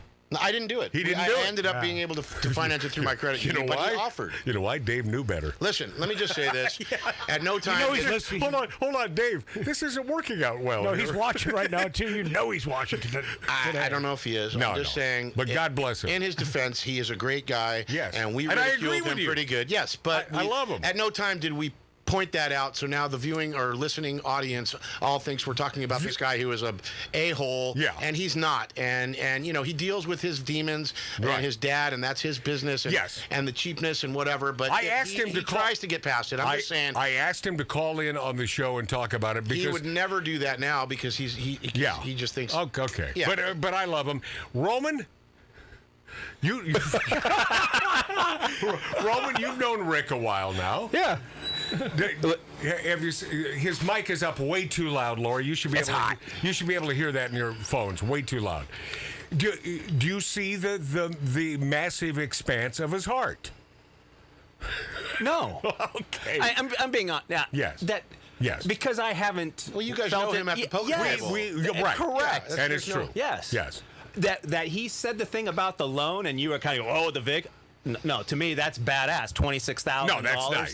That's sweet. awesome. I'm just saying he's there for you. Yeah. He's got his own demons, but at no time did we ever say anything good about him. Which there's 90% of him is good. That little greedy thing, whatever happened, it was a mistake. Well, he admitted it. He goes, you're probably right. I shouldn't have brought the bottle in. All right. No. What you should have therein lies the problem. He should have brought the bottle in and shared it with all of us until it was empty. And it would be different if this was a one-off of a one-time deal, but it's not a one-time deal. He's pulled this kind of shenanigans before. Dave said you were in on this, Mark. I know, now I am. I'm officially in. I've said my piece. I just want to say there's more good than bad about him. I and agree. There's nothing bad about him. P.S. I agree. Otherwise, I would not want him here for poker night. Right. He's a great dude. But that's all there is to it. Right. Exactly. He's a good guy. He is. Obviously. And I didn't want to leave the way we left last week. I get it. And that's, it's just not fair. It wasn't fair. No, it isn't. He's not used to getting his balls right. just crushed. But he's cheap. Here's the thing. Now here's the bottom line. I have always attributed this to his upbringing, not knowing anything about the way he was raised. But I never blamed it on him. I always knew and still feel in my gut that this stems from his father. That's what I think, and I will die with that thought. Listen, I could say you're probably 100% right. Yeah. That's his business. Of course, and if he wants to share that with you. But I know the story. I would love him to share that with us. Yeah, he probably will over the poker. He probably will. But I just didn't want to leave things the way we left him on Saturday. People thinking he's some terrible guy, because he's not. He's a great. I'll tell you what. The light at the end of the tunnel. I contacted David Souza at Corbin Cash Bourbon, and we will have not only that bottle, but like a 20-year aged and so on, and they make vodka. They make all sorts Roman's of crying over there. They make all sorts of spirits. Yeah, that's a good thing. And because of what happened with the thimbleful of vodka to each of us via Rick, now we will have great bottles of bourbon from this dude named David Sousa at Corbin Cash Distilleries. So see what came out of this? Nothing but positive stuff. Good. Thank you, Rick. Right? Yeah. Yeah. Well, thank you, Dave, for bringing it up. Well, yeah. This is all Dave. So you're saying he's not cheap? He knows he's got his demons, and he's dealing with them, and he's trying to better himself about it because he knows where it comes from, and it's in him. Frugal? Maybe. Okay. But that's on him. But either way, we didn't need to portray him as. Oh, yes, we did. No, we didn't. No, we didn't. We just did it again. Yeah, no, we didn't. No, I love him. And that's the bottom line. I really love the guy because I think he has feelings. He has feelings, and I'm just letting you know. We talked about the show after, right? And he was really hurt. I bet he was. And I felt terrible. Yeah, I understand that. Yeah, and, well, he shouldn't be so cheap. Okay. I mean, that is the bottom freaking line. Roman, am I wrong here? No. Okay. But I like. But neither is Dave. Well, the thing is, he said that he was talking so much about the bottle, and Matt was so interested. He goes, "Let me just go out and get a taste." He has an assortment at his house of his bourbons and stuff that we will never taste. Well, when you go to his house, you will. I won't. Okay. Never been invited. Well, maybe we will. Have you been invited, Roman? No. You'll never be invited now. Lori, you've been over there, right? Yeah, I've been there. But you were trying to sell him some bill of goods, and he said no. Yeah. You know why? Lori did. Hey, let me just say a quick thing about You're rapidly turning this back, and it's not good. It's not. It is good. It's not, I mean, it's good radio, whatever. So, Roman? When I went to Dave's house, he sold me his pistol for way too cheap. It's worth $1 million. Do you have any money on you? Yeah. So anyway, I'm there. We're looking at the gun, and he has 2 bottles of the expensive Don Julio, the 1942. And I go, oh man, you got 2 bottles. He goes, hey man, you want some of it? I'm like, no, that's Dave. Yeah, but that's Dave. He just that's what David. Okay, let me wrap this part up by telling you that I've always said about Dave. Leave Dave out of this. If Dave Weiner were traveling down the 405 and he saw a car on fire and folks in that car, I think he would stop. You've heard me say this before, right? I think I'm the one who said it first. I don't know what you're talking about. Okay. Don't take credit for what Matt said. That's my saying in life. Okay. I believe Dave would stop and help the people. Of course I would. What would Rick do? Rick would also. Rick would also, 100%. This thing's getting deeper and deeper, man. 100%. Anyway. I'll tell you, it's from the. Listen, being a Harley rider. Okay. If we see a Harley on the side of the road, we stop. Yeah, that's a Harley. Well, I mean, I'm simply saying that I like Rick a lot. Well, maybe only if he sees you on the side of the road, he's going to keep going. No, he's going to shut now. After this, oh yeah. In fact, he's a gun carrier, so he'll probably shoot into the flame trying to nail me. Or gasoline. An Amish man runs horse and buggy into a police car after a low-speed chase. He was allegedly asleep with a Bud Light can next to him. He was arrested after he ran his horse and buggy into a police car. The incident unfolded in Orwell, Ohio at about 2:30 in the morning. Police responded to emergency calls about a horse and buggy that was being driven erratically. A video from the body cam of a Sheriff Deputy Mike Talbert, the responding officer. The video said, well, it's a horse and buggy, and I got to pull this guy over. He said there's a Bud Light can sitting in there, and he's passed clean out, Talbert says on the video. We got a drunk Amish guy passed out in a buggy. Some reports said the buggy was driving on the wrong side of the road. The horse hit the car? Yes. He just turned eastbound on Bogue, and I yelled at the guy when he rode by, Talbert said at another point of the video. There's a Bud Light can sitting in the damn buggy, and I hit the side of the buggy and hollered at the guy. He's passed clean out. He's slumped over. At one point, the officer tells dispatcher that he's able to stop the buggy, but he corrects himself soon after. I haven't stopped. Nope, disregard. He just slammed it into my car, Talbert said. The video shows the buggy hitting the police cruiser. The driver was ejected from the buggy in the collision. The man was identified as Nathan Miller. He refused a field sobriety test, but he later registered at 0.63 on a breathalyzer. Miller was arrested on a charge of operating a vehicle while intoxicated. It's no vehicle, it's a buggy. Yeah, arrest the horse. Yeah. He also suffered Wouldn't a horse just know not to hit the car? Yeah. He also suffered a minor injury. The officer and the horse were uninjured. But he said it was unusual to have that kind of traffic stop. Yeah. Adam 12. Yeah. Poor dude, man. We don't normally deal with the Amish. Let's see. God, do I have time, or do I want to dedicate? I want to dedicate enough time to Bill Maher talking about literally experimenting on children. And he means that, and he's using the word correctly. But he says we are literally experimenting on children with gender transitions for children. And I don't have time in this segment, so I will get to it, I promise you, at the top of the next segment. But this guy is spot on, and Bill Maher is getting smarter every day. He's turning. His tables are turning, right? Oh, yeah. So let us transition in honor of Pride. Pride all over the country. All in West Hollywood. Pride. Swing it. Well, listen, they've had to go without the Pride Parade for a couple of years because of the dreaded Wuhan And so now, can you imagine how flamboyant that thing is? Huh? Oh, boy. There's more dancing with the hands above their heads than per capita on any street in America, except that one street in Palm Springs. The drag. Oh, yeah.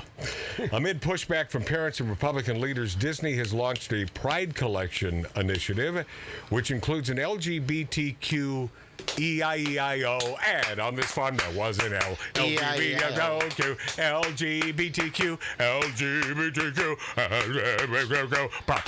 Pride.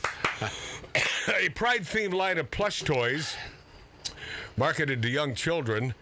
I can't wait to get my anatomically correct Jim J. Bullock squishy doll. Among the plush toys from Disney, which were made in conjunction with the Squishmallow Company, are various Disney characters such as Mickey Mouse, Minnie Mouse, and Stitch, all of which feature a rainbow design. The back of the tag reads, "In celebration of Pride and the company's Pride Collection, the Walt Disney Company is giving funds as part of our ongoing commitment to organizations around the world that support LGBTQ plus communities." The front of the tag notes that the plush toy is intended for children 0+. And that's Disney. Wow. And by the way, I mean, I thought when this whole thing started, and never being a gay guy, I obviously can't identify with what that's like. But hasn't the pendulum swung a little too far the other way? I mean, I thought it was about being accepted. And I believe that community is accepted, but it's not acceptance that they're looking for. They want much more than acceptance. They want attention. A lot of attention. It's all about attention. Yeah. Everything has just gone too far. Everything. Yeah, well, this is why the Snoop Dogs of the world and the Elon Musks are no longer voting for lefties. They've had enough. I mean, you got to really be pushing the pedal to the metal in order to get those guys to change. And Jeff Bezos? Yeah. I mean, for those dudes to finally say, all right, enough is enough, even though he does want his plushie toy. Yeah. I wonder how Jim J. Bullock's doing these days. Jim J. Bullock, I was going to bring that up, Every 10 years, there is a flagrant, out-of-the-box gay guy that we sort of applaud, and we like him a lot. There was Paul Lynde in the, 60s and 70s. Paul Lynde? Yeah, the great Paul Lynde. And then... Gomer Pyle? Then Jim J. Bullock. Well, yeah, but he was never out. You're talking about Jim Neighbors. Yeah. He was never out. But Rock Hudson was never out. But I'll tell you, that Jim Neighbors, man, could he sing. Don't make me sing. Don't make me sing. Yeah. Disney is giving Pride Collection profits to groups fighting Florida's anti-grooming law. Pride. What is wrong with combing your hair? What is the problem with combing your hair? This is the millennial thing. Why are they so against grooming? Lori? Yeah. Our producer, could you help me with this? Well, I don't comb my hair. All right. Your hair looks fantastic. I knew she'd take it literally because she's not listening. She's not listening. Of course she's not listening. No. Yeah. It has nothing to do with combing your hair or grooming. Lori, you were not listening. Yeah, but she fell right into my trap, didn't I know. she? Oh, yeah. Yeah, she did. You are an a-hole. The Walt Disney Company is giving profits from its recently launched LGBTQ plus themed Pride Collection apparel line to groups that are fighting Florida's parental rights in education law, which is fighting the parents being parents. That's funny. I wasn't aware that they had this launch of any rainbow. Oh yeah. So it's recently. Oh, Disney, boy, they are putting the hammer down. That's because many of the cast members prefer to ride on the other team. On a float. And with their hands high above their head. Dancing. Hallelujah, it's raining, man. Disney, by the way, in my business, the worst possible studio to work for. Oh, is that right? The worst. Wow. Cheapest, worst, Yeah. worst. Yeah. Cheaper than Dick Clark? I don't know. All right. Among the organization receiving Disney money are the Ali Forney Center, the LA LGBT Center, the Trevor Project. Disney said it'll donate all Pride Collection profits through June 30th to 8 U.S. supports groups that support LGBTQIA and youth. And that's Disney really making us proud to be a member of the Disney community. And American. I'll tell you what, it must have been 12, 15 years ago I was on Space Mountain. That's the last time. That's it. That's it for me. And it's not because it's... Do you understand? Do you understand that us on the right, and I believe I can speak for Dave, we don't care what your sexual proclivity happens to be, not in any way, shape, or form. You were telling a story that when you moved to West Hollywood in an apartment, and it was during one of the Pride parades, which I didn't know at the time. I didn't know what was going on. But and what did you see? Something to do with my boobs. buddy picked me up. I came out on my bike, and two guys. No, you did. Don't say you came out. Oh, yeah, right. I rode out. You rode out on your bike. I rode out on my Harley, and I had two guys with boobs. Oh, with boobs? With boobs, with surgically implanted boobs, ran by. How'd they look? And they were very nice. Awesome? They were awesome. Yeah. I mean, it was, a boob job. But I looked at my buddy. I'm like, we need to get out of here. And we got out of there. And that's not because... it doesn't bother me at all. What you do is what you do. And if you're happy, I'm happy. See, that's me. But I didn't need to be there. No, see, there's a and come to find out, now what it's turned into. I mean, it was a big thing back then, and not entirely accepted back then. Right, it's true. Still on the border, and but it was I didn't need to be there. I think the LGBTQers are a little pissed off that it is becoming so accepted now, and is accepted because now what they have nothing to fight for. Right. What are they fighting? They need a cause. The left needs a cause. Yep. Without a cause, there is no left. Right. Oh yeah, so they're bringing in the children. Oh yeah, that's what it is. Yeah. Oh no, indoctrination. Yeah, look. Was it last week you played the 9-year-old self-professed trans kid? Oh yeah. Are you kidding me? And the audience goes nuts and they applaud. Oh, isn't that sweet? He's 9. He doesn't know. Let's go to break, Lori. I got to get prepared for this Bill Maher thing. I promise you're going to love it. Guy is spot on. He's getting better every week. And this is his best piece to date. Next on OutlawRadioLive.com, on our YouTube channel at Magic Matt's Outlaw Radio.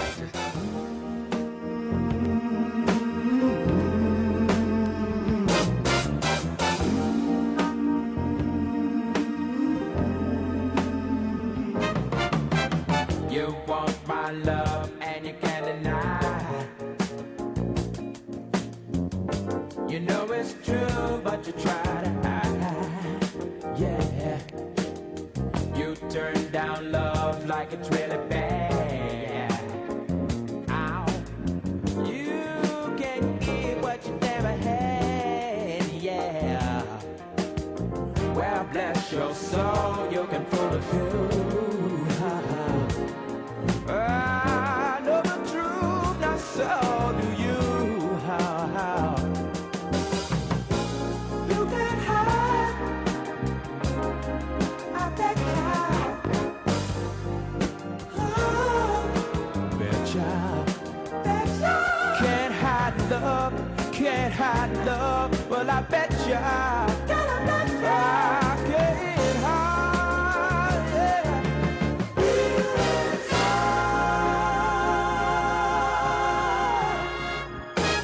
You can't pretend there's nothing there. Girl, I look in your eyes, see you care. So why not stop trying to run and hide? You won't find out if you never try. You want my love? I bet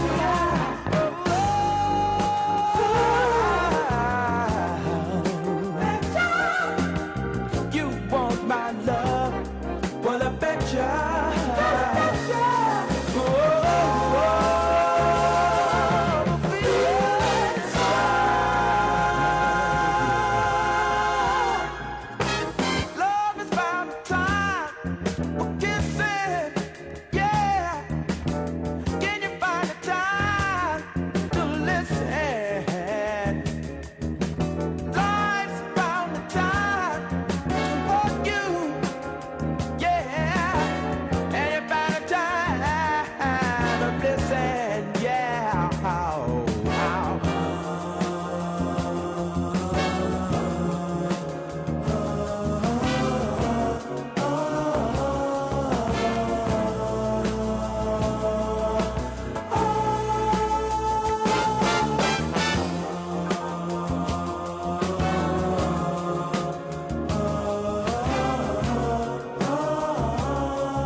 was good for. I've been in the right place, but it must have been the wrong time. My head is in a bad place, but I have such a good time. I've been running, trying to get hung up in my mind. Just got to give myself a good talking to this time. Just need a little brain salad surgery. I got to cure my insecurity. But I've been in the wrong place, but it must have been the right time. I've been in the right place, but it must have been the wrong song. I've been in the right vein, but it seems like a wrong on. Cause I've been in the right world, but it seems like the wrong.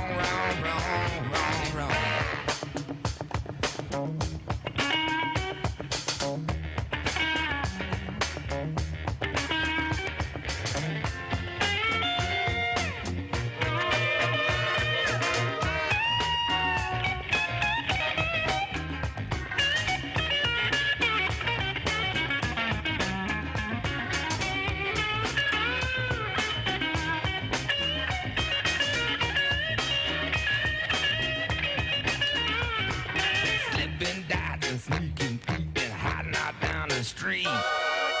See my life shaking with every who I meet.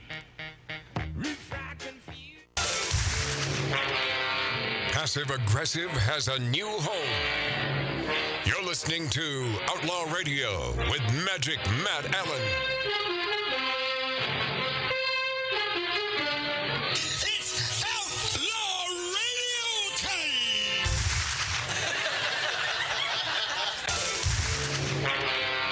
Passive Aggressive has a new home. You're listening to Outlaw Radio. Wow, seamless. Welcome back, my friends. Welcome back to Outlaw Radio. Live from the Lighten Up Lounge and live on YouTube. Simply punch in Magic Matt's Outlaw Radio. The name of one of our newest subscribers, Lori, I gave it to you earlier. Did you write it down? D-D-D-D-D-D. Is that a no? Just tell me no. I'll move on. No, you never gave me anything, man. Yeah, I did. Yeah, I don't think she. I think she was outside when you said it. Patrick, somebody, I think. Thank you. Oh, see, but man, you hear everything. I Dave. hear everything. You can't get past me. It wasn't Patrick. Patrick Kirk or something. Patrick K. K. Patrick K. Yeah. Yeah. You're welcome. Thank you, Patrick K. Also, Steve Abbott, our friend in the Midwest in Wisconsin, he said, Matt, it's the 70th birthday of Mr. T. You know, give him some kudos. I like that, Mr. T. Happy birthday, Mr. T. Shove you up my butt cheeks, Mr. T. What the hell? Oh, wow. Bill Maher on a roll, man. We're literally experimenting on children with gender transitions. I want you to hear some of this Bill Maher, because this man is finally getting it. He's truly getting it. Laura, let's go with Bill Maher, cut one. Broken down over time, the LGBT population of America seems to be roughly doubling every generation. What does all that sound? The ambient noise is way too loud. So let's try to fix that so we can hear Bill Maher. Did someone turn up the air conditioner? Is that what happened? Don't make me sing. All right, Bill Maher. According to a recent Gallup poll, less than 1% of Americans born before 1946, that's Joe Biden's generation, identify that way. 2.6% of boomers do, 4.2% of Gen X, 10.5% of millennials, and 20.8% of Gen Z. Which means if we follow this trajectory, we will all be gay in 2054. Huh? Pretty funny. Pretty good, Bill Maher. Yeah. Pause for a second. You know this is peer pressure. These are kids. And because of the media shoving this crap down our throats, they, of course, are going to identify as, oh, yes, I'm LGBT. Oh, God, they don't want to hurt anyone's feelings. You know, that's who these kids are because they're not honest. See, we can't be honest in 2022. Honesty is a thing of the past. Yeah. And for these kids, oh no, I don't want to hurt any feelings. What about your son, right? Am I sort of describing your son, Mart? Oh, I don't want to hurt any feelings. It's that whole thing. It is. where- Oh, no. And everybody gets a trophy. Oh, yeah, everybody's just good at what you completely do. milquetoast. Continue, please, Lori, with Bill Maher. And then who's going to buy this chair? He chose an Easy Boy lounger. I'm just saying that when things change this much, this fast, people are allowed to ask, what's up with that? Yes. No, they're not. All the babies are in the wrong bodies? Is there a mix-up at the plant, like with Captain Crunch's Oops, All Berries? Excellent. Bill Maher, excellent. It wasn't that long ago when adults asked a kid, what do you want to be when you grow up? Yeah. They meant what profession? Right.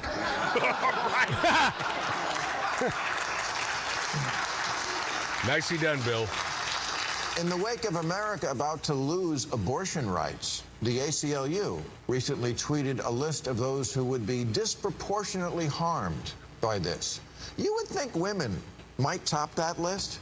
No, wasn't even on the list. Yep. Second on the list was LGBT. Yeah. Really?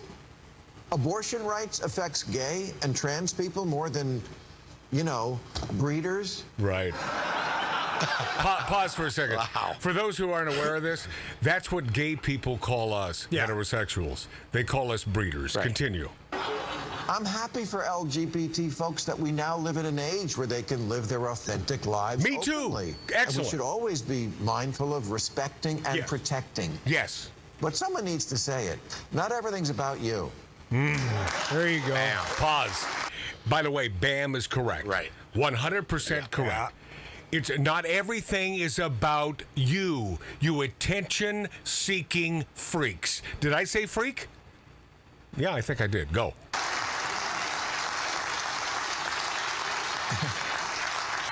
And it's okay to ask questions about something that's very new and involves children. The answer can't always be that anyone from a marginalized community is automatically right, trump card, mic drop, end of discussion. Because we're literally experimenting on children. Yep. Maybe that's why Sweden and Finland have stopped giving puberty blockers to kids. Right. Because we just don't know much about the long-term effects. Although common sense should tell you that when you reverse the course of raging hormones, there's going to be problems. We do know it hinders the development of bone density, which is kind of important if you like having a skeleton. It's true. He goes on to say fertility and the ability to have an orgasm seem also to be affected. This isn't just a lifestyle decision. Bill Maher says it's medical. Weighing trade-offs is not bigotry.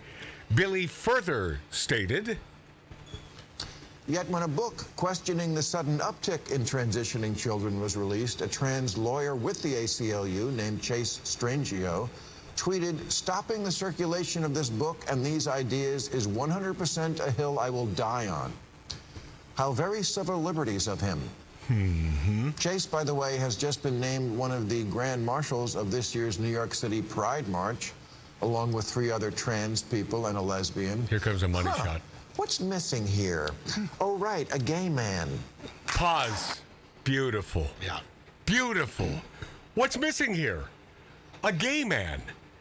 You know, I believe that probably a majority of the gay men, are sick and tired of this crap. This entire LGBTQ You think crap. so, yeah. I do in my gut think that they've had it. Especially the old guys living in Palm Springs, who are probably more conservative than most. I would imagine this. Yeah. Continue with Bill Maher, please, Lori.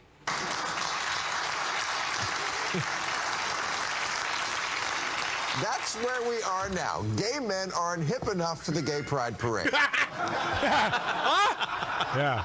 Right. Compared to trans, gay is practically cis, and cis is practically Mormon. Telling you, he's spot on this one. Yeah, you're right. Yeah. Yep. And this is a phenomenon we need to take into account when we look at this issue.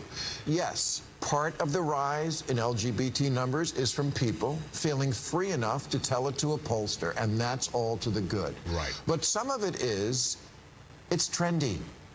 Penis equals man. Okay, boomer. Pause. What did I just say? Yeah. It's trendy, and it's peer pressure, and it's a crock of crap.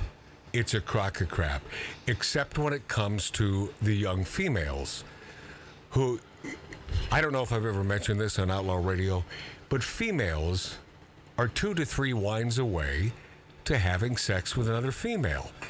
I believe that most women are naturally bisexual. Men are not bisexual. Females, they dress together in a dressing room. They brush each other's hair. They brush each other's hair. They see each Your other butt looks naked. nice in those jeans. They see each everything. other naked, Yeah. and they don't think anything about it. They take Lori invites women over to take showers with her. That doesn't make her gay. What, Lori? Your mic wasn't I've on. never ever done that. Whatever. But Lori, I'm hopeful. All right. Good luck. Please continue with Bill Maher.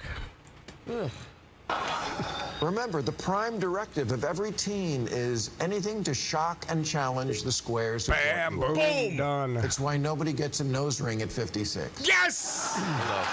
Yes! Correct!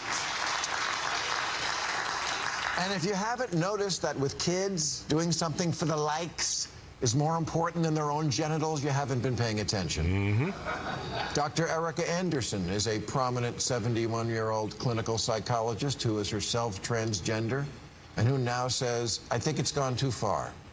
The LA Times summarizes, she's come to believe that some children identifying as trans are falling under the influence of their peers and social media. Of course. If you attend a small dinner party of typically very liberal, upper-income Angelenos, right, it is not uncommon to hear parents who each have a trans kid having a conversation about that. What are the odds of that happening in Youngstown, Ohio? If this spike in trans children is all natural, why is it regional? Either Ohio is shaming them or California is creating them. Boom. Wow. Boom. Like that day, we suddenly all needed bottled water all the time. If we can't admit that in certain enclaves there is some level of trendiness to the idea of being anything other than straight, then this is not a serious science-based discussion. It's a blow being struck in the culture wars using children as cannon fodder. Wow, yeah. I don't understand parents who won't let their 9-year-old walk to the corner without a helmet, an EpiPen, and a GPS tracker. And God forbid their lips touch dairy. But Bill, nicely done. hormone blockers and genital surgery, fine. Talk about a nut allergy. Yeah, I guess penises are gross now, but one might come in handy later on. And if you're a man who wants to experience life without a pair of balls, you do not have to get surgery. You can get married. Hey! Hey! Boom! Boom! And never forget, children are impressionable and very, very stupid. Yeah. What have I said? Kids don't know why mom drinks every day or why dad has 2 cell phones.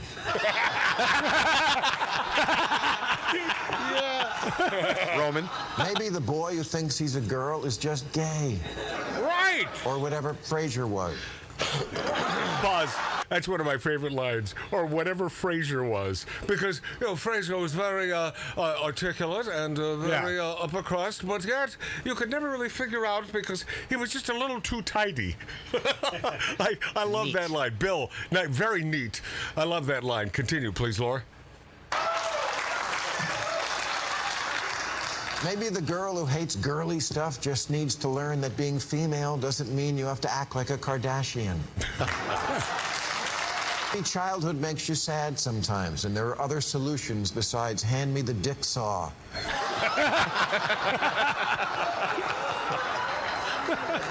And look, I'm sure the vast majority of parents do not take this lightly, and that it's very hard to know when something is real or just a phase. And I understand being trans is different. It's innate. But kids do also have phases. They're kids. It's all phases. Yeah. The dinosaur phase, the Hello Kitty phase. Right. One day they want to be an astronaut. The next day you can't get them to leave their room. Gender fluid. Kids are fluid about everything. Yep. If kids knew what they wanted to be at age 8, the world would be filled with cowboys and princesses. Yeah. So true. I wanted to be a pirate. Thank God nobody took me seriously and scheduled me for eye removal and peg leg surgery.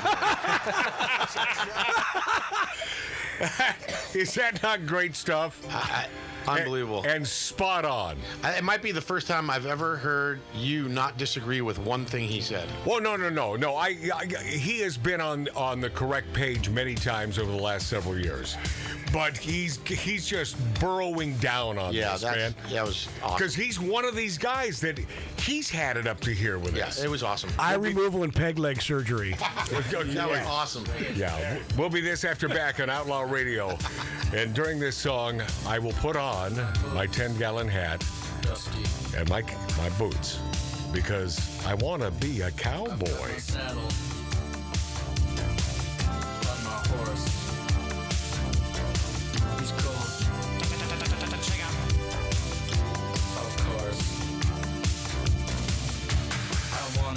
Cowboy, and you can be my cowgirl. I wanna be a cowboy, and you can be my cowgirl. I wanna be a cowboy,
dive bar at the end of the Walk of Fame.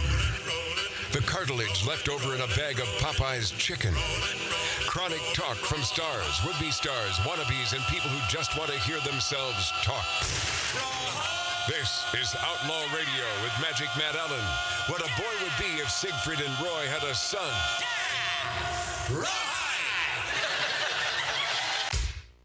I'd like to take time out of my busy schedule of drinking bourbon to introduce the prettiest female in this 1876 Virginia City, Nevada style bar, Lori Downey Jr. You're looking forward to it? It's almost here at Kato Kaelin's wedding tonight, Lori. Are you excited? I can't wait. Huh? I can't wait. All right. Lori Downey Jr., thanks to Lori and my buddy Dave, Tattoo Dave, my brother Mart C.G. Boyer. Of course, our HR man, Billy Dilly, who couldn't make it today. God, I wish you were here. Miss you, Billy. Roman, my poker playing buddy. I will continue to be Magic Matt. But I got to get to this. Grey's Anatomy stars push birth control in a panic-laden PSA. If you're pregnant and don't want to be, you have very little time. You need to learn as soon as possible if you're pregnant. These Disney-owned, once again, ABC. Some mics are up way too loud, Laura. In light of the leak of the U.S. Supreme Court's draft, well, you know, Roe v. Wade, here's the PSA that these Grey's Anatomy idiot sticks put out there on social media. Enjoy. Knowledge is power. It's time for you to be in the know. Women are powerful. You are powerful. Being powerful means having options. Know your options. Get on birth control. Now. Any form that is reliable. Oral contraceptives, NuvaRing. Norplant, IUD, something. Now. Remember to use condoms with the birth control every single time, no exceptions. And test. Take a pregnancy test every 4 to 5 weeks. Buy a bunch now. Get comfortable taking them. Tests are important. Remember, you can get pregnant the first time you have sex. You can get pregnant if you don't consent. You need to know as soon as possible if you're pregnant. Every 4 to 5 weeks may seem like a lot, but time is of the essence with the law. If you find out that you're pregnant and do not want to be, you have very little time. Do not shut down. This will be hard, but you can't delay. Speak to someone you trust. There are ways to safely seek care privately, even if you need to leave your state to do it. Share this information with your friends. Be a resource to anyone that needs it. This is a terrible time, and everyone is afraid. But options keep a woman powerful. You are powerful. What do you think of that, Lori? You're a woman. Are you powerful? I'm a human being, and I work hard, and that's what makes me powerful, because I care. Yes. I have passion. I love. Has nothing to do with my gender. But why now should you take extra precautions because using birth control of all methods? Because what? Abortion may not be an option for you, which is a lie in itself. But now they're pushing birth control? Right. These sons of bitches. It's called the day after pill, by the way. These Grey Anatomy sons of bitches. This Hollywood scum continue to react. Just massive alarm over the High Court's draft opinion, which does not, in fact, make either abortion or birth control illegal, but instead takes abortion out of the federal courts and returns control over the issue to states. That's all. No more, no less. Little personal responsibility, my friends. I will continue to be Magic Matt until next week. Then I'll change my name, because I've been thinking of becoming a black gay woman. And then you win. I will make that announcement on this show. Thank you for watching us on YouTube at Magic Matt's Outlaw Radio on YouTube and throughout the country on great radio stations. And please punch into Google Magic Matt's Outlaw Radio for our podcast. I love you more than your neighbor, and please don't forget, bumblebees can't fly.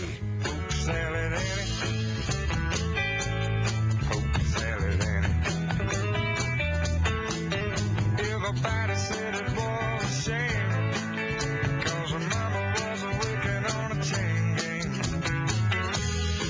I mean, vicious woman.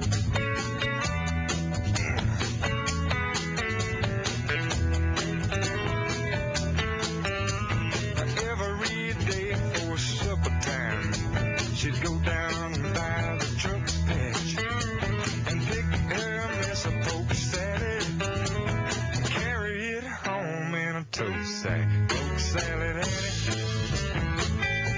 The Gator's got your granny. Chomp, chomp, chomp. Everybody said it was a shame, 'cause her mama was working on ting ding. Richard spiteful. Please raise a toast moment.